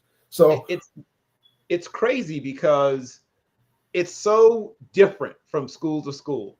When Greg Schiano, he's back, right? He's back at Rutgers. But when I was there for Ray Rice's pro day, and I'm here with my little rinky-dink website, Consensus Draft Services, with my friend Jeff West, and he watched Schiano himself watch tape with us, right? I mean, like it was we had access to everything. And then you go to other pro days, and I won't name any names, but there are schools that treat you like you're, like they've caught you trying to commit espionage. It's crazy how different it is. There's no consistency, one, in the process. Two, as you said, forget me, but imagine that you have to take a test to get your certified public accountant, to get and then at the end of the test, they say, we can't tell you, what you got. Like, what do you mean? Like, it's insanity. Yeah. The NFL personnel who are there are guests. While they're important guests, they're guests. They don't own anything. They're there as invited guests. The strength and conditioning staff should have just as much access to information. The players should have just as much access to information as anyone else. If you want to deny that to, as you said, to, Billy Bob's football scouting, website, sure, I get that. Or, whatever press, that's fine. But to not give the player the information is just utterly and the host. The host school is the host. Yeah. And their strength and conditioning people deserve a pat on the back too, right? If someone has a fantastic day, they help make that happen. It is whatever.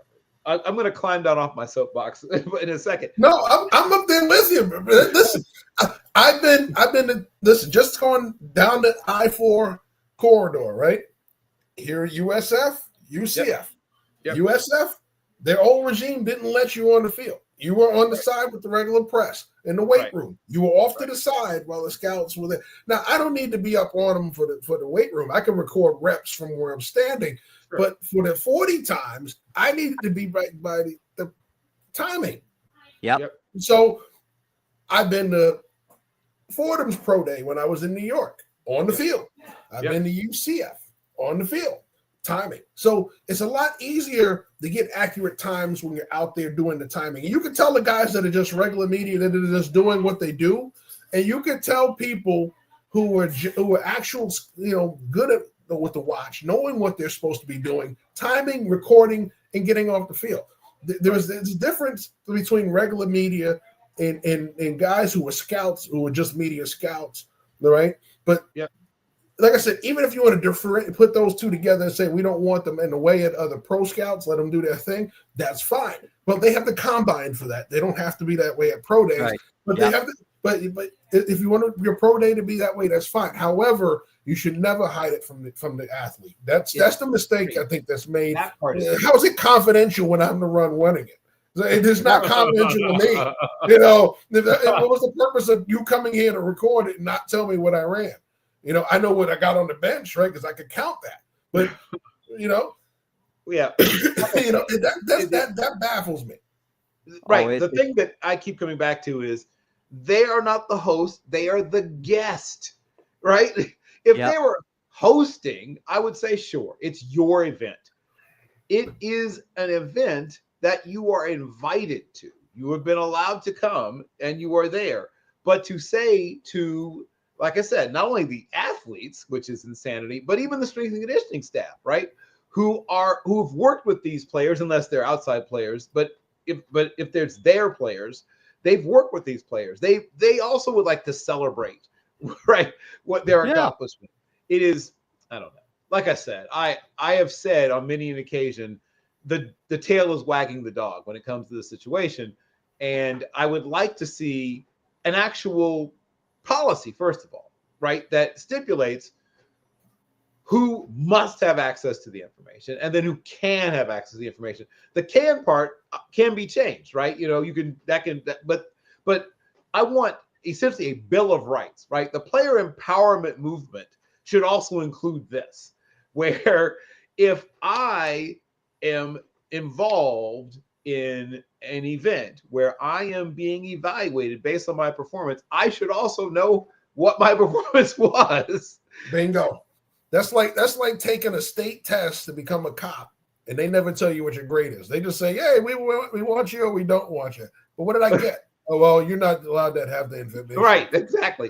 That doesn't sound reasonable or logical at all, but that's exactly what happens. Correct. All right? Yep. Oh. Yep. There we go. It's like that running back, the information I sent you in the DMs there last week, Jeff, from Michigan State. Yeah. The guy ran 4.37. He did jump 40 inches. He had just a remarkable day, and you saw it on the man's face because he knew. Mm-hmm. He excelled at his pro day. Yep. Why every athlete is not given that same opportunity is beyond me. It's beyond me. Yeah. Well, like I said, the tail is wagging the dog, and there needs to be an actual policy. That they have policies for other stuff, like who can participate, right? They have they have other policies. It's not like there's nothing established about what you can and can't do or do and don't have going on in a pro day. It's not that hard to simply put in there that for any tested event, for any of the timed events or measured events, that at the very least, the host institution and all the participants must be given access to that information. Yeah. Now, the other stuff, I feel it could be negotiable, can be figured out, whatever. But that has to be a must. Yep. Yeah. Well, and we've seen the evolving of certain things with this, right? Before, measurements were taboo to be giving out, right? They wouldn't tell you measurements for nothing, right? For a long time. Yep. All of a sudden, you started going to events, and because the draft is now widely covered outside of mainstream media, we get those numbers every which way but loose, right? They have them on rosters now printed out for you at all-star games now. Yep. Right? As opposed to before where it was like, yeah, we don't give that information out, and you have to go through back channels to find it, except for the HBCU Combine, where you still have to throw on your investigative glasses and find out actual information from a combine on athletes.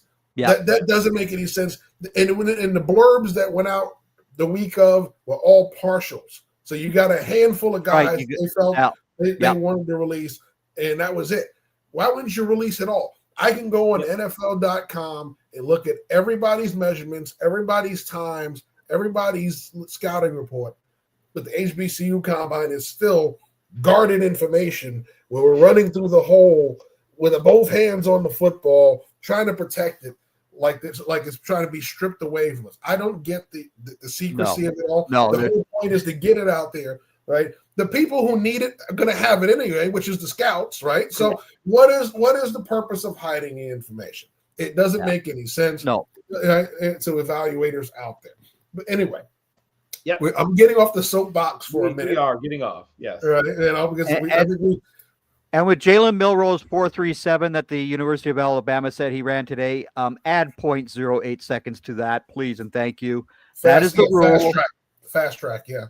Yeah, the rule is 0.08 seconds added on to whatever time these schools give you. That is their legitimate 40 time. There you go. Yeah. Also, all right. For those watching, we appreciate you watching. It's always good to see you supporting the little guy.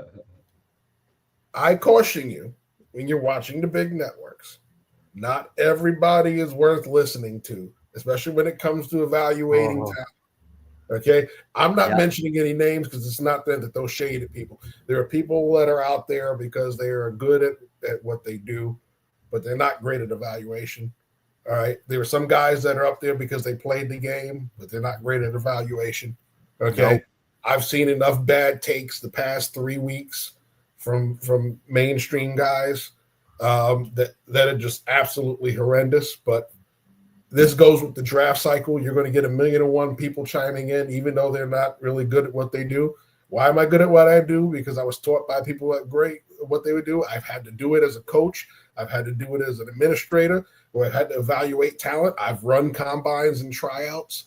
So evaluating and doing all this stuff is part of my DNA because I've had many years of experience doing it and building teams that way. So there's guys that retire on a jacket and they go into doing all this stuff and they tell you who's great. And they have no idea what the hell they're talking about. And I'm not saying that to throw shade at people because there's some shady guys out there. But nevertheless, be careful when you're consuming draft information. Make sure that the people know what they're talking about. Just don't say, "Oh, he played in the NFL." Well, there's a lot of guys that played in the NFL that couldn't coach their kids. Okay, so there's many of them who don't know how to evaluate other positions that they didn't play. There's guys out there who are considered godlike in the eyes of this media world who would not have a clue how to actually evaluate talent. And some of them can't evaluate the position they did play. I mean, that's right. It's not exclusive to that. But here's the other thing. You have to remember there's also outside influences at play sometimes. Some of these people are way too close to certain other people in associated industries, is how I think I'll put it, who unduly influence them. I won't name any names once again, but I know of a very close relationship between one or two of the super agents and one or two of the big name, draft evaluators. And I have seen that influence skew how they evaluate certain players that are represented by that agency. So absolutely. So I mean, if you're represented by Mr. Rosenhaus, you're getting the whole media kebab out there for you automatically. Well, it's just automatic. Unless it's certain evaluators who don't like him but are close to right. I mean, so there's once again, I don't want to make the show about the inside baseball of inside football, but there's a lot of moving parts that go into how certain people's evaluations are done. That's why, while I do have friends and associates and people I like who are agents, I tell them straight up, if I don't like your guy, I'm going to tell you I don't, and why, right? I'm going to tell you straight up because, and if I do like your guy, I liked him probably before I knew he was your guy, but it, it certainly helps me to get maybe more access because he is your guy, because I know you and we like each other. But frankly, as much as I like some of the people that I know and who are associated with, like I said, various other entities within this industry, I will never, ever, ever, ever, ever, ever let anything but my own personal take on a player be put out there. If I don't like a player, or if I don't like certain things about a player, if I better put it, there's things I don't like about a player. Even if I like them as a person, most of these are great young men. Like, I want to make it clear when I say don't like, I'm just talking about evaluating them as a football prospect. 99.97% of these young men are fantastic human beings. Fantastic. Yeah. All the classic cliches about, you'd hire them to run a business, you would want them to date your daughters, blah, blah, blah, all that stuff. 99.97 of them fall into that category. There's 0.3% that, but 99.97% of the young men going through this process are amazing people. And they'll be successful, whether they make it in football or not. They are fantastic people. And you are choosing between the best of the best anyway, right? So I hear some people throw around terms like garbage and such, and you'll never see that in my evaluations. If someone's not good at something, I will be honest about that. But I wouldn't be evaluating them if they were garbage, right? None of them are garbage. Have you ever seen myself or Jeff use that term either? Not a chance. Right. Not a chance. It's not right. It's not. First of all, it's not necessary. Most of it's not helpful, right? It's not descriptive enough of what you're seeing. And this is not. Well, I guess it is. I guess it is a tangent, but I'll pull it back in. I think the best evaluators are the ones that give equal weight to what a player can do, right? It's not just all tearing them apart, but also here's what they can do. Here's their strengths. And then 2, like I said, being particulate, right? Don't just say someone is good at something or bad at something. Like, what is it they're doing that makes them good at this thing? Or are they a little late off the line? Are they someone who doesn't keep blockers off their chest plate? Are they someone who stops their feet on contact? Like, what is it that's keeping them from, such and such? But yeah, like I said, rant over. I'm done. We could do a whole show about our various likes and dislikes about this wild, wonderful world of football evaluation. Well, it's like Mr. Irrelevant from a couple of seasons ago, who's now the starting quarterback for the San Francisco Niners. I hate that darn thing. I hate that, Mr. Irrelevant. I hate it. I do. I said that when he was picked, and I said the Niners have got themselves a good quarterback. And I got criticized. On X and all that. No, he is a good quarterback. Did you watch his junior year? Oh, you didn't watch his junior year. Okay, I did. Yep. He had that's the mistake that people make out there. Right. They don't watch these guys play long enough. Multiple years, right? Yeah. And once again, go ahead, Bill. I was going to say, there was a while where people would brag about how little they needed to see before they would, figure out who they thought a player was. Oh, I don't need to watch a whole game. I know within blah, blah, blah plays. It's like, okay, well, that's one way to do it. But that's like saying, I know within X number of minutes of a first date whether or not we're going to be in love. Like, that's, I'm a person who wants more rather than less when it comes to like sample size, information, and data. I want more. I want to know everything possible that I can know about a player. I'm never going to brag about how little I knew about a player before I evaluated them. 1, because, well, you're going to miss more. I mean, let's be honest, you're going to miss more. But 2, like, where's your freaking work ethic? I feel like I'm cheating a player if I haven't watched more than, if I've watched 3-4 games, I still feel like there's more I should be doing. Well, once again, this could turn into like a very long rant. I will not allow that to happen. It's like when we talk about corners, and I always refer to the other corner. Kyle Gordon, Trent McDuffie. I was a big Kyler Gordon fan because I watched him play under the gun. Sure. Right? Yep. It was like Kool-Aid McKinstry and Terrion Arnold. Everybody was always talking about McKinstry, and I'm going, well, this Terrion Arnold is the guy who's under the gun. Yeah. Right. Why don't people recognize that? Right? Well, my favorite of those other corners is one sort of early for me in the days of draft Twitter. Everybody was all excited by a guy named Jonathan Banks. Jonathan Banks, right? He's missing the extra A, so it's Jonathan, Yeah. right? And he was this long corner, like 6'2.5", and people were all over him, and he's a lot of people's corner one at the time. And I'm watching, because everyone's talking about him, so I'm watching Mississippi State. I watched about 3 games into Mississippi State, and my eye keeps finding the other corner, a guy named Darius Slay. Bingo. Who's still in the NFL. Jonathan Banks has been retired, I think, for 9 years. Yep. So it's interesting to see. And of course, I know Slay was less heralded. He was a junior college guy, wasn't as long, but he was quicker. He was more athletic. He could get back in phase even when he did get out of phase, things that Banks could not. But he was the guy who was under the gun from a quarterback. Yeah, correct. That's the key thing that people don't understand here is that those corners are under the gun. Mello Dotson for Kansas this year is under the gun compared to Kobe Bryant. Correct. Mello Dotson is a very good corner. What bothers me about the Mr. Irrelevant thing is if the last guy taken in round 7 is Mr. Irrelevant. Yeah. What was Deacon Jones, who was taken in the 14th round of a draft? Okay. Bingo.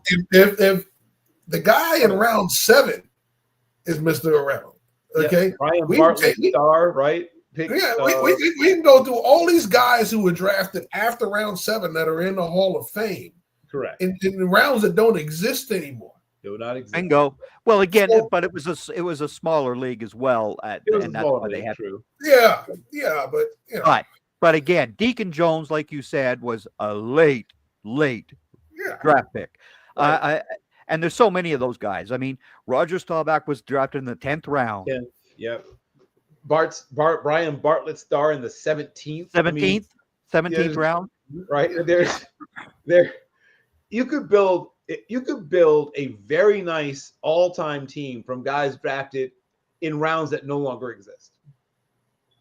But you can also build a damn good team of the guys who are drafted in rounds 4, 5, 6, and 7. And that is where our expertise comes into play because everybody focuses on the top 100 of the draft. That's all they focus in is the top 100. Well, there's 157 other men who are going to be drafted to the NFL, and those guys deserve the attention, and that's what we give everybody who watches us. We give those guys their due because they deserve it. Well, they're going to deserve more next week because it is time to go. We surpassed the 2-hour mark.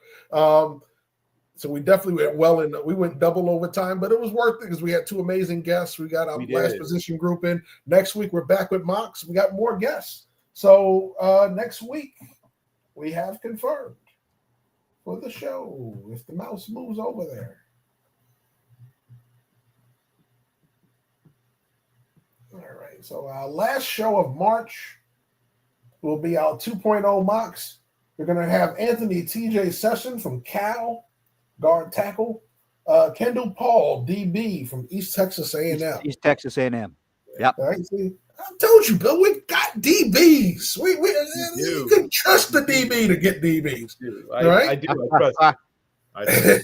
Now, are we doing any trades, or are we still sticking with we can start with the trades this time around. We know 1.0 we never really do trades. We can start with trades this one.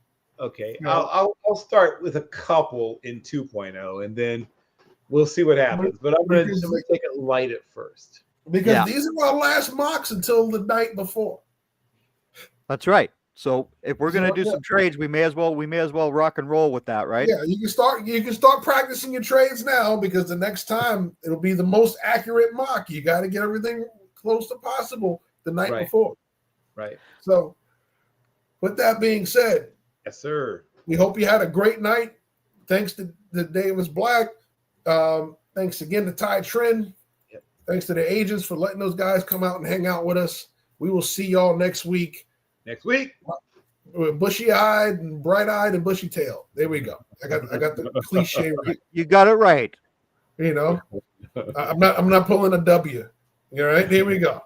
All right, with that being said, y'all have a great night. For Bill, Greg, and myself, this has been Draft Central. We'll see you next week.